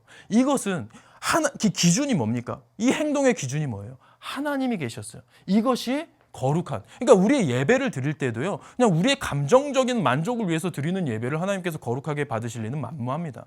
우리는 하나님 앞에서 예배자로 서야 되는 거죠. 우리가 하나님을 향해서 마음을 올려드릴 때 그 예배를 거룩하게 받으시는 거고요. 우리 삶의 자세에서 항상 내 기준이 어디에 있는가? 이 거룩함이란 뭐냐? 내 생각의 기준, 내 결정의 기준, 내 언행의 기준이 어디에 있는가? 이것이 하나님 앞에서의 행동이었다면 우리는 그것을 거룩하다라고 표현할 수 있는 거예요. 거룩한 어떤 분위기가 따로 있는 것이 아니라 거룩함이란 하나님께 기준 삼은 어떠한 행동이든 그것이 거룩하다라고 얘기를 할 수 있는 거죠. 자, 그러면 두 번째로요. 홀리 인플루언서라고 했죠. 이제 인플루언서에 대해서 좀 이야기를 해보고 싶습니다. 이제 이사야 60장 1절 말씀 1절 2절 3절 말씀 보면요. 일어나라 빛을 발하라 이는 내 빛이 이르렀고 여호와의 영광이 내 위에 임하였음이니라. 보라 어둠이 땅을 덮을 것이며 캄캄함이 만민을 가리려니와 오직 여호와께서 내 위에 임하실 것이며 그의 영광이 내 위에 나타나리니 나라들은 내 빛으로 왕들은 비치는 내 광명으로 나아오리라. 아멘이죠. 여러분 우리는 빛의 자녀로 부름을 받았어요. 그래서 이제 우리는 일어나서 빛을 발해야 하는 것입니다. 우리가 빛을 발할 때 하나님의 영광이 우리 가운데 임하시면 우리가 흑암에 어둠에 매여 있는 세상 사람들에게 빛을 전하는 통로가 될 수 있다라는 것이죠. 자, 그러면 이제 오늘 이제 데이비 프로젝트의 주인공인 우리 다윗으로 좀 돌아와 볼까요? 재밌는 질문 하나 드리겠습니다. 여러분 골리앗의 키가 얼마나 됩니까? 골리앗의 키 우리 배웠죠? 2m 90. 그러니까 6규빗 한 뼘인데 한 규빗이 이제 성인 남성의 여기서부터 여기 끝까지 한 45cm 정도 돼요. 그럼 6규빗이면 2m 70인데요. 거기에다 한 뼘 더 켰다는 거예요. 2m 90에 그러니까 거의 3m에 육박하는 어마어마한 골리앗. 그 골리앗과 맞서 싸운 다윗이죠. 야, 어마어마한 싸움이죠. 그래서 다윗과 골리앗의 싸움은 그냥 좀 이게 좀 힘의 균형이 안 맞는, 그러니까 러시아와 우크라이나의 전쟁을 다윗과 골리앗의 싸움이다 뭐 이렇게 표현할 정도로 안 믿는 사람들도 그냥 관용어처럼 이렇게 쓰는 용어가 되어 버렸죠. 그런데 그 골리앗과 맞서 싸울 당시에 다윗의 키는 얼마였을까요? 혹시 아십니까? 제가 이거를 이제 청소년들에게 이게 질문을 해보면요. 여러 가지 대답들이 나와요. 뭐 대부분은 150에서 한 170, 한 140에서 170 정도가 이제 에버리지인 것 같아요. 제일 많이 나오는 게 한 150, 140, 160 요 정도고요. 제가 어떤 학생은요. 90cm요 하는 애까지 들어봤어요. 90cm. 그러면 제 아들이 지금 7살인데 110cm가 넘어요. 7살보다도 더 작다는 얘기죠. 그러니까 우리 상상 속의 다윗은 어떤 모습입니까? 마치 일러스트 속에 그냥 꼬맹이 소년이, 그냥 기저귀가 어울리는 꼬맹이 소년이 아장아장 달려나와가지고 너 골리앗 감히 우리 하나님을 욕해서 내가 가만 안 둘 거야 그러면서 돌멩이를 던져요. 근데 돌멩이가 당연히 훈련 안 됐으니까 이상한 데로 날아가겠죠. 근데 하나님께서 딱 보시더니, 하늘에서 보시더니, 야 가브리엘 큰일 났다. 지금 내 편 들어주는 애가 얘밖에 없는데 이게 여기서 지면 내 체면이 구겨지겠어. 가서 궤도 수정해. 그러니까 가브리엘이 슉 날아가서 이상한 데로 날아가는 돌멩이를 갖다가 이 골리앗의 이마에다가 팍 꽂은 사건처럼 우리가 생각하기 쉽습니다. 그러니까 이 다윗과 골리앗의 싸움은 그냥 훈련 안 된, 준비 안 된 철부지 꼬맹이도 믿음을 가지고 나아갔더니 하나님이 함께 하셔서 거인 골리앗을 물리쳤더라 해가지고 아멘이죠. 아멘인데 거기에 이 철부지 꼬맹이 소년이라는 수식이 붙으면서 뭐냐? 우리 크리스찬들의 자세가요. 너무 태만해졌다고 할까요? 그러니까 이런 거예요. 남들 7, 80 훈련할 때요. 남들 7, 80 공부를 해. 근데 나는 50 정도 공부를 해요. 50 정도 훈련을 하는 거죠. 그런데 이제 시험을 보는데 또 우리가 어떻게 합니까? 시험지가 딱 올 때 우리가 기도를 해요. 기도할 때 뭐라고 하죠? 하나님 아시죠? 저를 사랑하시면 찍는 것도 맞게 하여 주옵소서. 이렇게 기도하는 거예요. 난 50을 준비했는데 찍는 게 막 이게 답 사이로 막 가가지고 어떻게 되겠어요? 한 70점이 나왔어. 와, 그러면 50 준비했는데 70 나왔으면 플러스 20에 감사할 줄 알아야죠. 그런데 우리 크리스찬들은 어때요? 나머지 30 왜 안 줬냐고 하나님께 대들고 떼쓰고 막 그런 거예요. 그러니까 너무 비겁한 모습인 거죠. 이러니까 세상 사람들이 봤을 때 쟤는 노력도 안 해놓고 좋은 결과만 바래? 요행만 바래? 막 이러면서 우리를 신뢰하지 않는 것이죠. 여러분, 이거는 뭐 제 생각인데 아마 다르지 않을 건데요. 다윗의 키는요. 아마 최소한 180은 넘어갔을 것으로 예상이 됩니다. 왜 그럴까요? 다윗의 키는 성경에 나와 있지 않아요. 그런데 사울왕의 키는 나와 있습니다. 사울왕은 2번이나 기록되어 있는데요. 사울왕이 처음에 이제 기름 부음을 받아서 왕이 될 때 그때 키는 모든 백성보다 어깨 위만큼 컸대요. 그러니까 일반 백성을 170 정도라고 생각을 하면 190이 넘어가는 장신이었단 말이죠. 2X 라지를 입어야 되는, 뭐 등치에 따라서 3X 라지일 수도 있겠죠. 그런 장수였는데 이 사울이 처음에는 다윗을 뜯어 말려요. 네가 어떻게 나가겠냐. 그런데 그때 이제 다윗이 이제 설득을 하니까 사울이 자기 군복을 다윗에게 입히고 또 노트구를 그의 머리에 띄우고 또 그에게 갑옷을 입히는 장면이 나와요. 그리고 그것을 다윗은 입어보고 시험적으로 걸어봅니다. 근데 거기서 뭐 크고 무거워서가 아니에요. 이게 보십시오. 이게 무슨 시트콤도 아니고 생각해 보세요. 3X 라지를 입어야 될 사람이 미디엄 사이즈나 스몰 사이즈한테 자신의 옷을 줄 수 있겠습니까? 근데 여기 기록된 대로 본다면 아마도 다윗은 청소년이긴 했지만 발육 상대가 상당히 좋은, 좀 이제 좀 광야에서 여기 좀 훈련된 그런 최소한 같은 2X 라지는 입을 정도의 사이즈가 되는 신체 건장한 청소년이었을 것으로 결론이 나오죠. 아마 그래서 190 넘어가는 사울의 옷을 물려 입을 정도면 180은 최소한 넘어야 가능하다라는 결론이 나오게 되겠죠.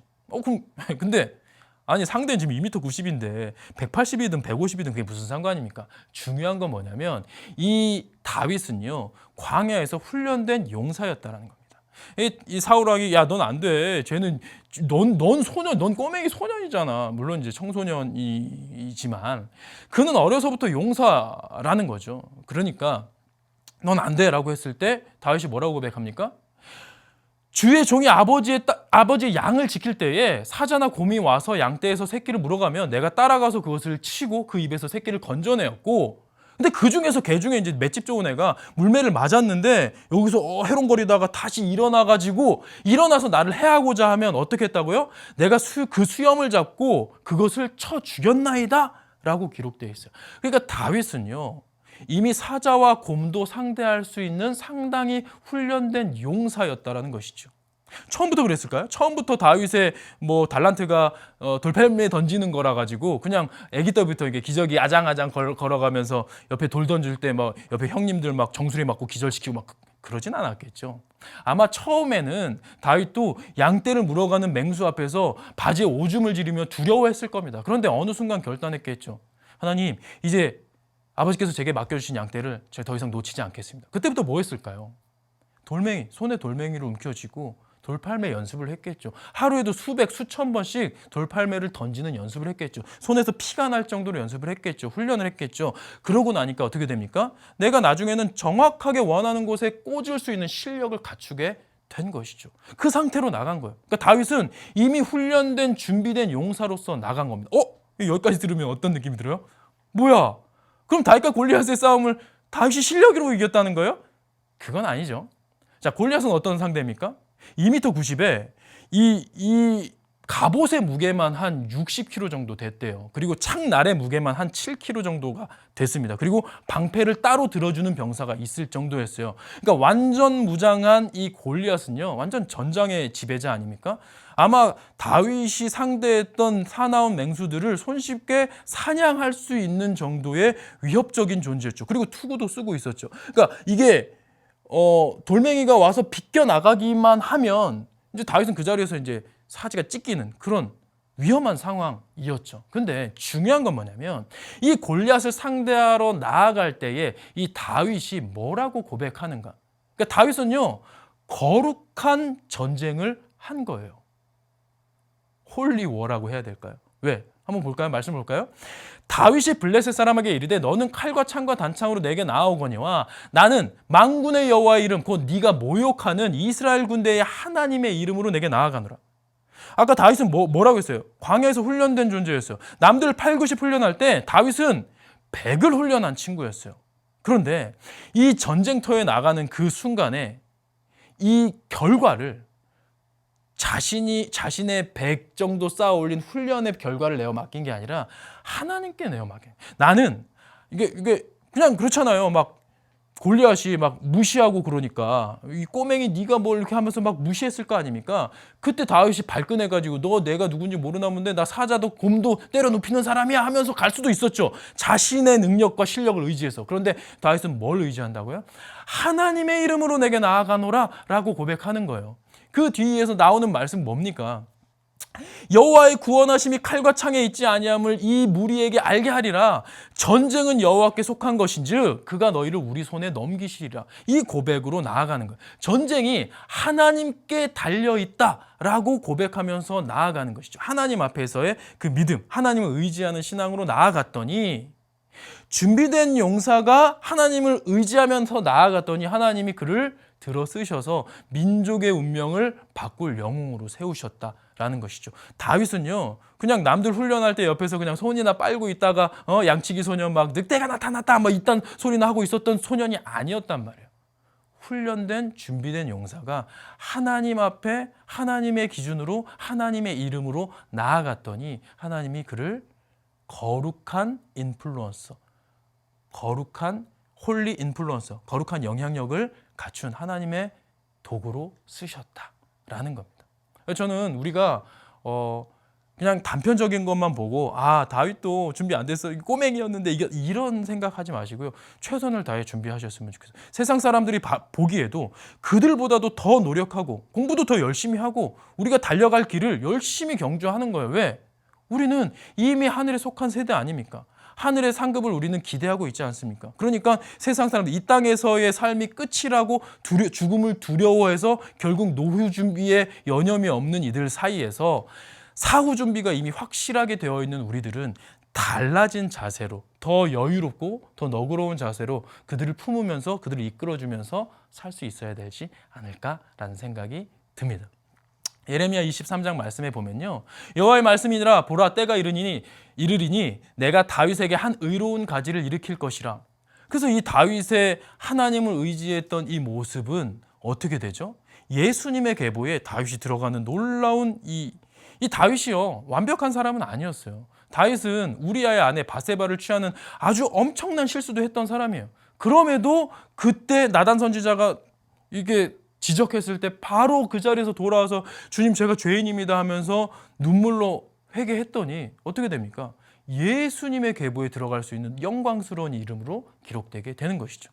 그가 왕이 되어 지혜롭게 다스리며 세상에서 정의와 공의를 행할 것이며 예수님에 대한 이야기를 하고 있는 것입니다. 그래서 실제로 마태복음 1장 1절에 보면 아브라함과 그러니까 믿음의 조상 아브라함과 다윗의 자손 예수 그리스도의 계보라 이렇게 기록되어 있는 것을 볼 수 있죠. 그래서 전 여러분들이 있는 자리에서 그냥 예수님을 믿는다는 것이 어떤 의미인지 좀 기억하시고 예수님의 관심사는 우리의 행동이나 우리의 doing, 행위, 성취, 성공에 있는 것이 아니라 being, 우리 존재에 있다라는 것을 기억하시되 우리의 행동은 아직 하나님을 알지 못하는 흑암에 있는 어둠에 있는 세상 사람들에게 예수 그리스도를 볼 수 있게 하는 예수님을 비추는 거울이 될 수 있다라는 생각을 가지고 우리의 행동도 삶의 자세도 그냥 거룩한 척하라는 것이 아니라 하나님의 기준으로 하나님 앞에서 살아갈 때에 거룩한 능력을 행사하는 여러분들이 될 수 있으면 좋겠습니다.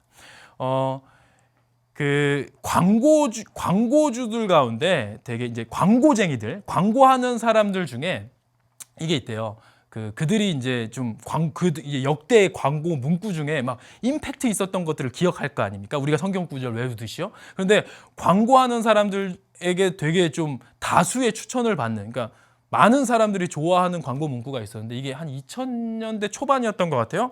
이제 벤츠라는 독일 회사, 그 자동차 회사에서 이제 새로운 세단이 이렇게 딱 이제 출시가 됐나 봐요. 근데 그때 뭐라고 문구가 적혀 있었냐면 사자가 자세를 바꾸면 밀림이 긴장한다 이렇게 써 있었던 거예요. 사자는 사진으로 띄우지 않았고 자신들 자동차를 딱 띄워놓고선 사자가 자세를 바꾸면 밀림이 긴장한다. 근데 이게 너무 임팩트가 있는 거예요. 신문지상의 이 광고였는데 딱 보고서 와, 그렇지, 사자가 자세를 바꾸면 밀림이 긴장. 뭔가 이렇게 좀 임팩트 있는 단어 아니겠습니까? 근데 저도 이거 되게 좋아해요. 근데 이게 아마 이런 모습이겠죠. 사자가 자세를 바꾼다는 건 이런 모습이겠죠. 근데 이걸 여러분들 보면서 그냥 사자가 자세를 바꾸는데 기지개를 켜고 있는 것 같아서 너무 귀엽다라고 생각하실 수 있는데 귀엽다고 생각하는 이유는 뭐예요? 이게 사진이기 때문에 그래요. 만약에 여러분 있는 곳에, 여러분 교회에, 혹은 뭐 여러분이 뭐 독서실이든 여러분 안방에서 보고 있을지도 모르겠지만 여러분 있는 곳에 이 사자가 짠 하고 이 자세를 바꾸면서 여러분 앞에 있으면 우리 모두 혼비백산해서 그냥 뭐 기절하든지 도망가다가 어떻게 뭐 또 잡아먹히려나요? 무섭죠. 사자 한 마리는요, 밀림을 긴장시킬 수 있는 영향력이 있습니다. 근데 저는 우리 크리스찬들이 이런 자세였으면 좋겠어요. 세상에 우리가 딱 나아갔을 때 이 유다 지파, 그러니까 예수님을요 유다의 사자라고 표현을 하는 성경 구절이 있어요. 유다의 사자.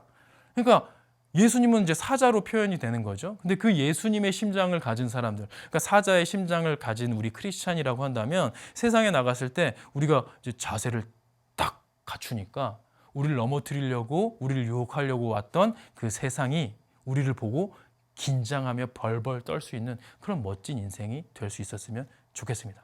이번 데이빗 프로젝트를 통해서 뭐 여러 가지 우리가 나누고 배운 부분들이 있을 텐데 그것을 그냥 지식 하나 쌓는데 그냥 저장, 내 머릿속에 저장 이렇게 끝내지 마시고 우리의 삶을 돌아보고 우리 삶의 자세를 바꿔가는데 그런 한 분기점이 될 수 있으면 좋겠습니다. 그래서 여러분들이 거룩한 영향력을 갖춘 홀리 인플루언서가 되기를 축복합니다. 우리 옆에 계신 친구들이랑 한번 좀 인사 나눠볼까요? 우리 거룩한 영향력을 갖춘 홀리 인플루언서가 됩시다. 인사하시고 혼자 보시는 친구들은 이렇게 자기 스스로에게 이렇게 홀리 인플루언서가 됩시다라고 인사하면 좋겠습니다. 그리고 저도 있는 자리에서 이제 하나님 앞에서 거룩함을 치열하게 싸워갈 테니까요. 여러분들도 있는 곳에서 그런 모습으로 그래서 일어나라 빛을 발하라. 하나님께서 명령하신 그 말씀을 순종하며 나아갈 수 있는 여러분들이 되길 축복합니다. 이걸로 말씀을 마치겠습니다. 기도할까요? 하나님 감사합니다. 이 뜨거운 여름에 우리가 각자 있는 자리에서 이렇게 또 온라인으로 연결되어서 한 마음으로 하나님께 예배드리고 또 말씀으로 나아갑니다.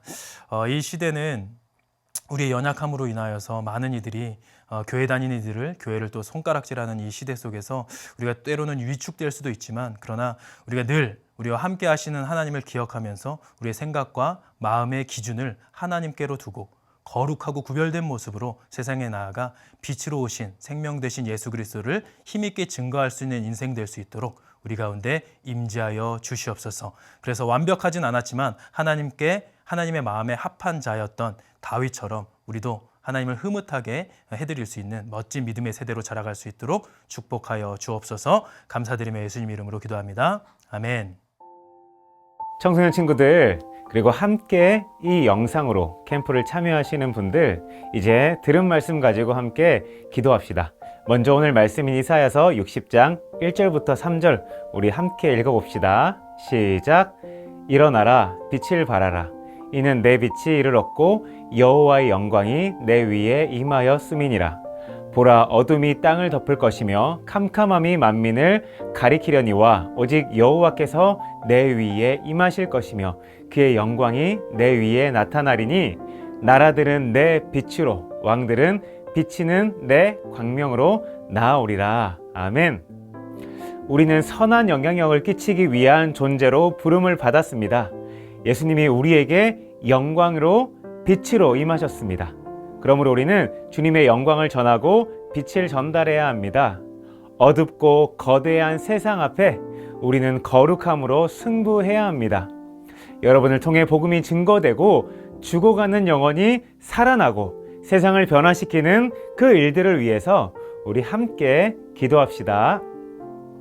사랑해 주님, 감사합니다. 우리를 주님을 찬양하는 존재로, 또한 주님을 예배하는 존재로, 또 우리가 선한 일을 하는 그 영향력을 끼치는 존재로 우리를 불러주심에 감사합니다. 오늘 꿈미 캠프를 통하여서 우리 모든 청소년과 우리 친구들, 우리 가정이 함께 무릎 꿇고 주님 앞에 나아갑니다. 우리 말씀 가지고 주님 앞에 나아갈 때 우리가 주님이 주시는 그 빛을 발할 수 있도록 붙잡아 주시며 이 어두운 세대 가운데 우리가 선한 영향력을 통하여서 그리스도의 향기를 전하게 하여 주시옵소서.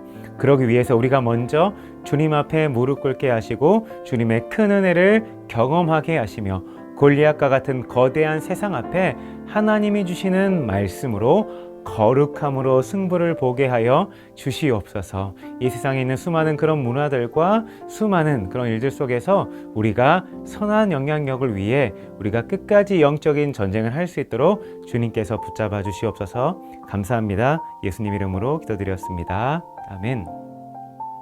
우리 두 번째로 기도합시다. 우리 두 번째로는 예수님을 인격적으로 만나기를 위해서 기도합시다. 제가 이를 위해서 세 가지 기도 제목을 나누겠습니다. 밑에 앞에 나와 있는 기도 제목을 함께 읽어주시기 바랍니다. 첫 번째입니다.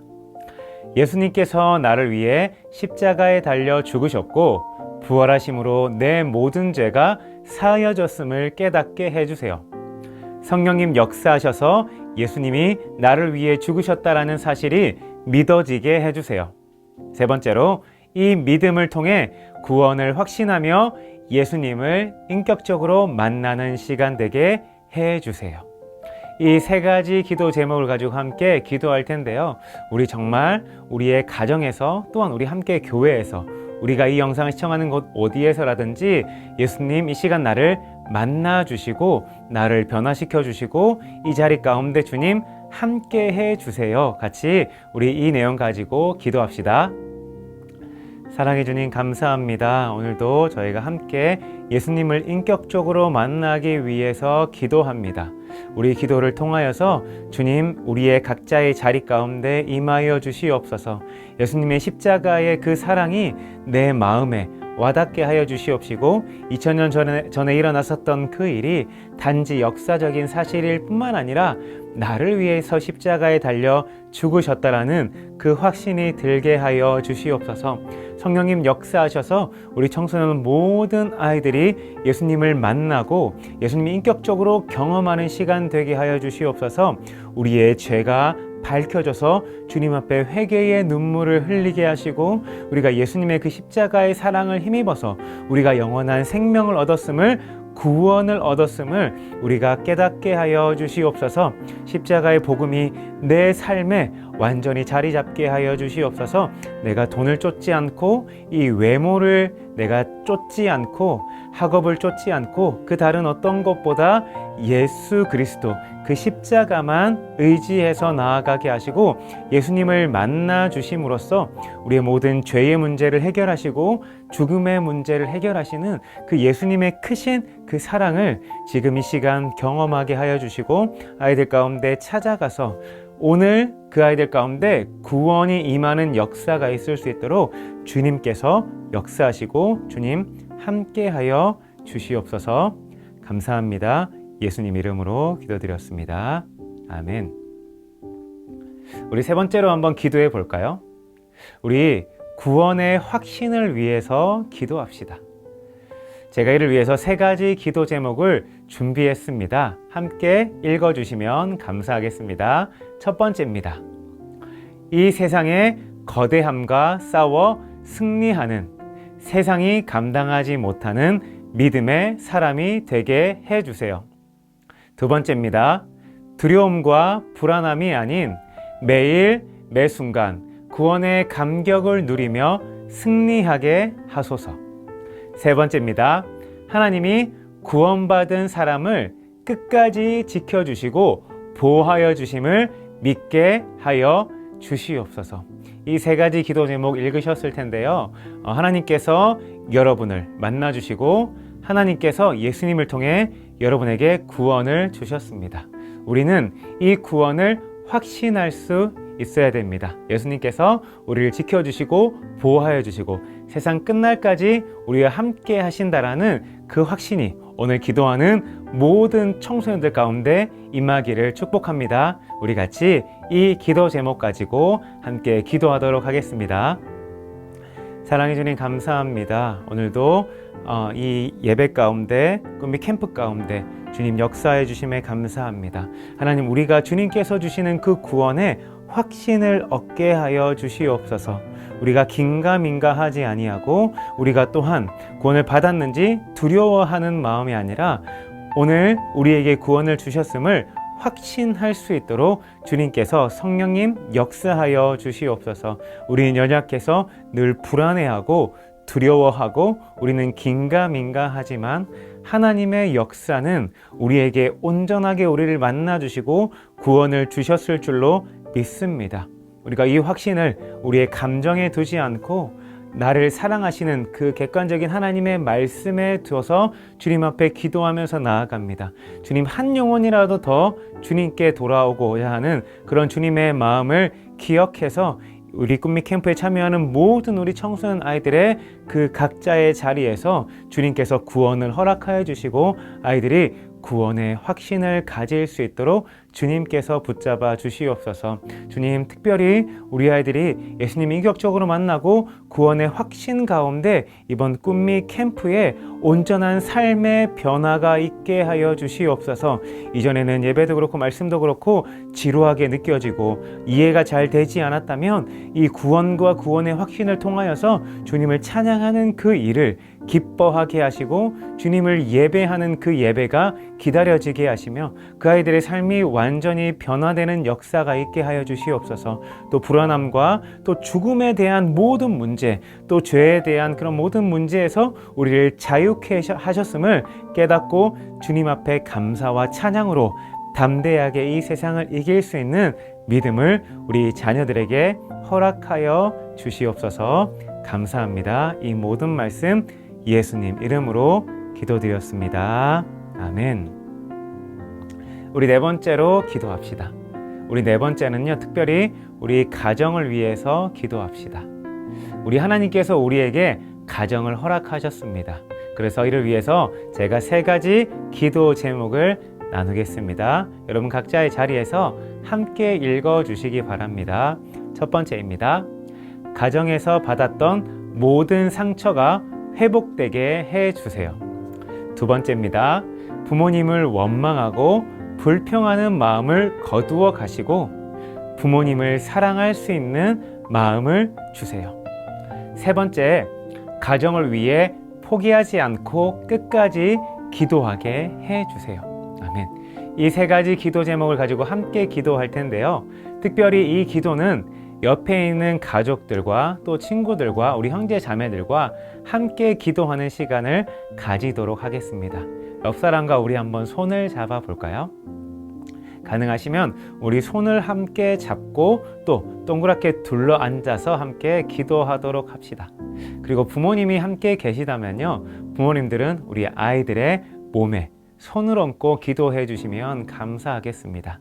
하나님께서 이 시대 가운데 가정을 회복시켜 주시고, 코로나로 또 상처받고 또 가정 자체에서 어려움을 겪는 가정들이 너무나 많습니다. 오늘 이 기도를 통하여서 가정이 온전히 회복되고 이 가정이 온전하게 다시 말씀으로 역사하며 그 말씀으로써 가정이 작은 천국의 모습으로 바뀔 수 있기를 위해서 우리 다 같이 손을 잡고 부모님들은 아이들의 몸에 손을 얹고 함께 기도하도록 하겠습니다.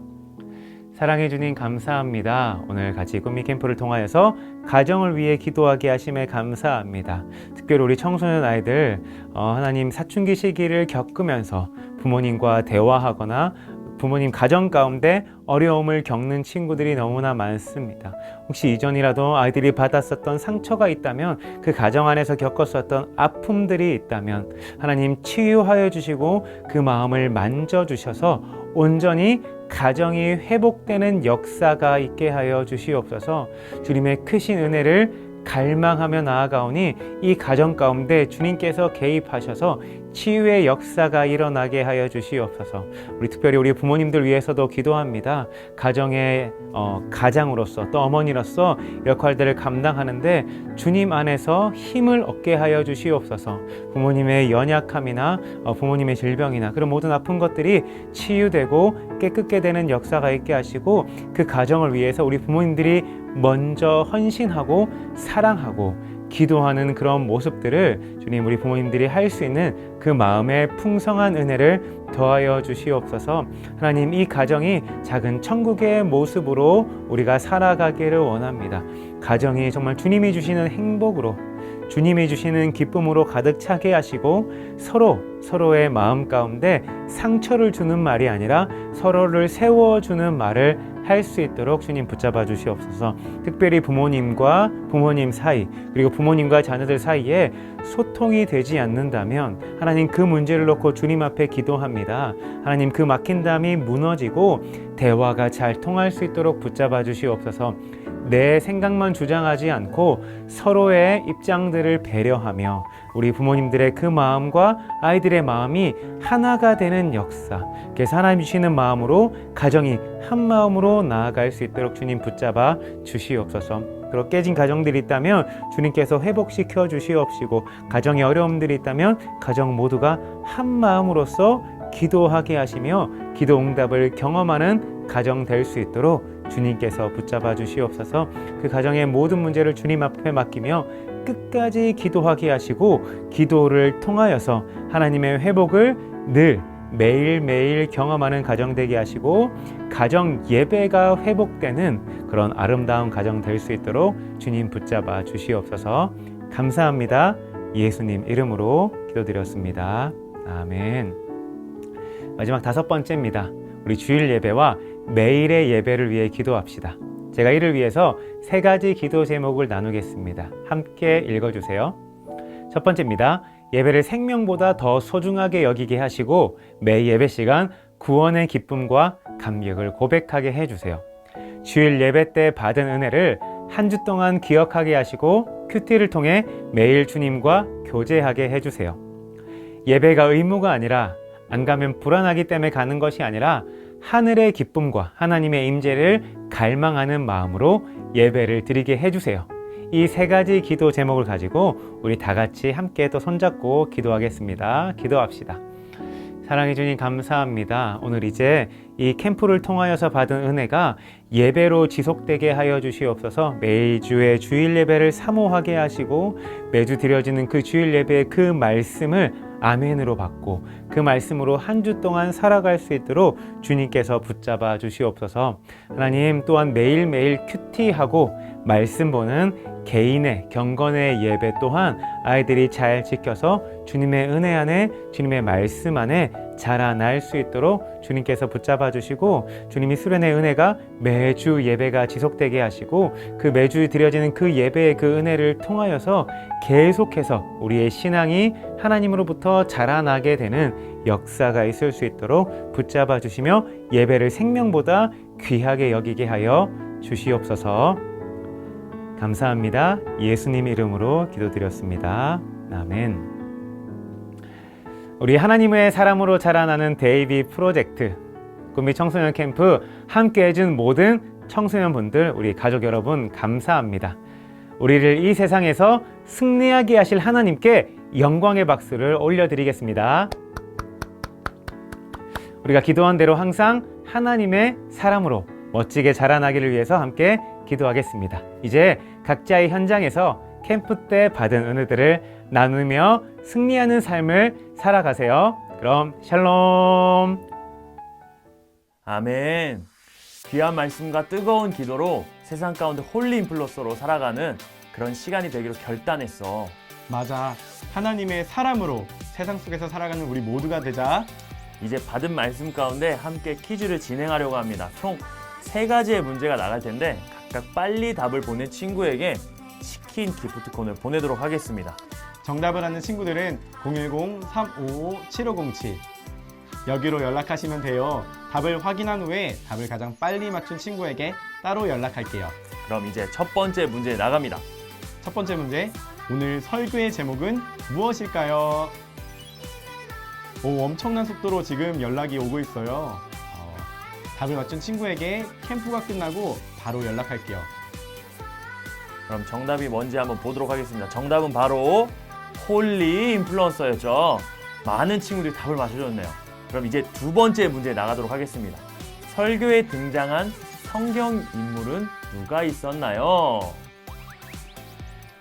이번에도 엄청난 속도로 연락이 오고 있어요. 답을 맞춘 친구에게 캠프가 끝나고 선물을 증정하도록 할게요. 그럼 정답이 뭔지 확인해 볼까요? 정답은 바로 요셉, 다윗, 예수님이었죠. 이번에도 많은 친구들이 맞췄네요. 이제 마지막 문제 나갑니다. 한번 집중하고 잘 작성해 주세요. 마지막 문제는 설교를 듣고 결단한 내용을 3문장으로 적어주세요.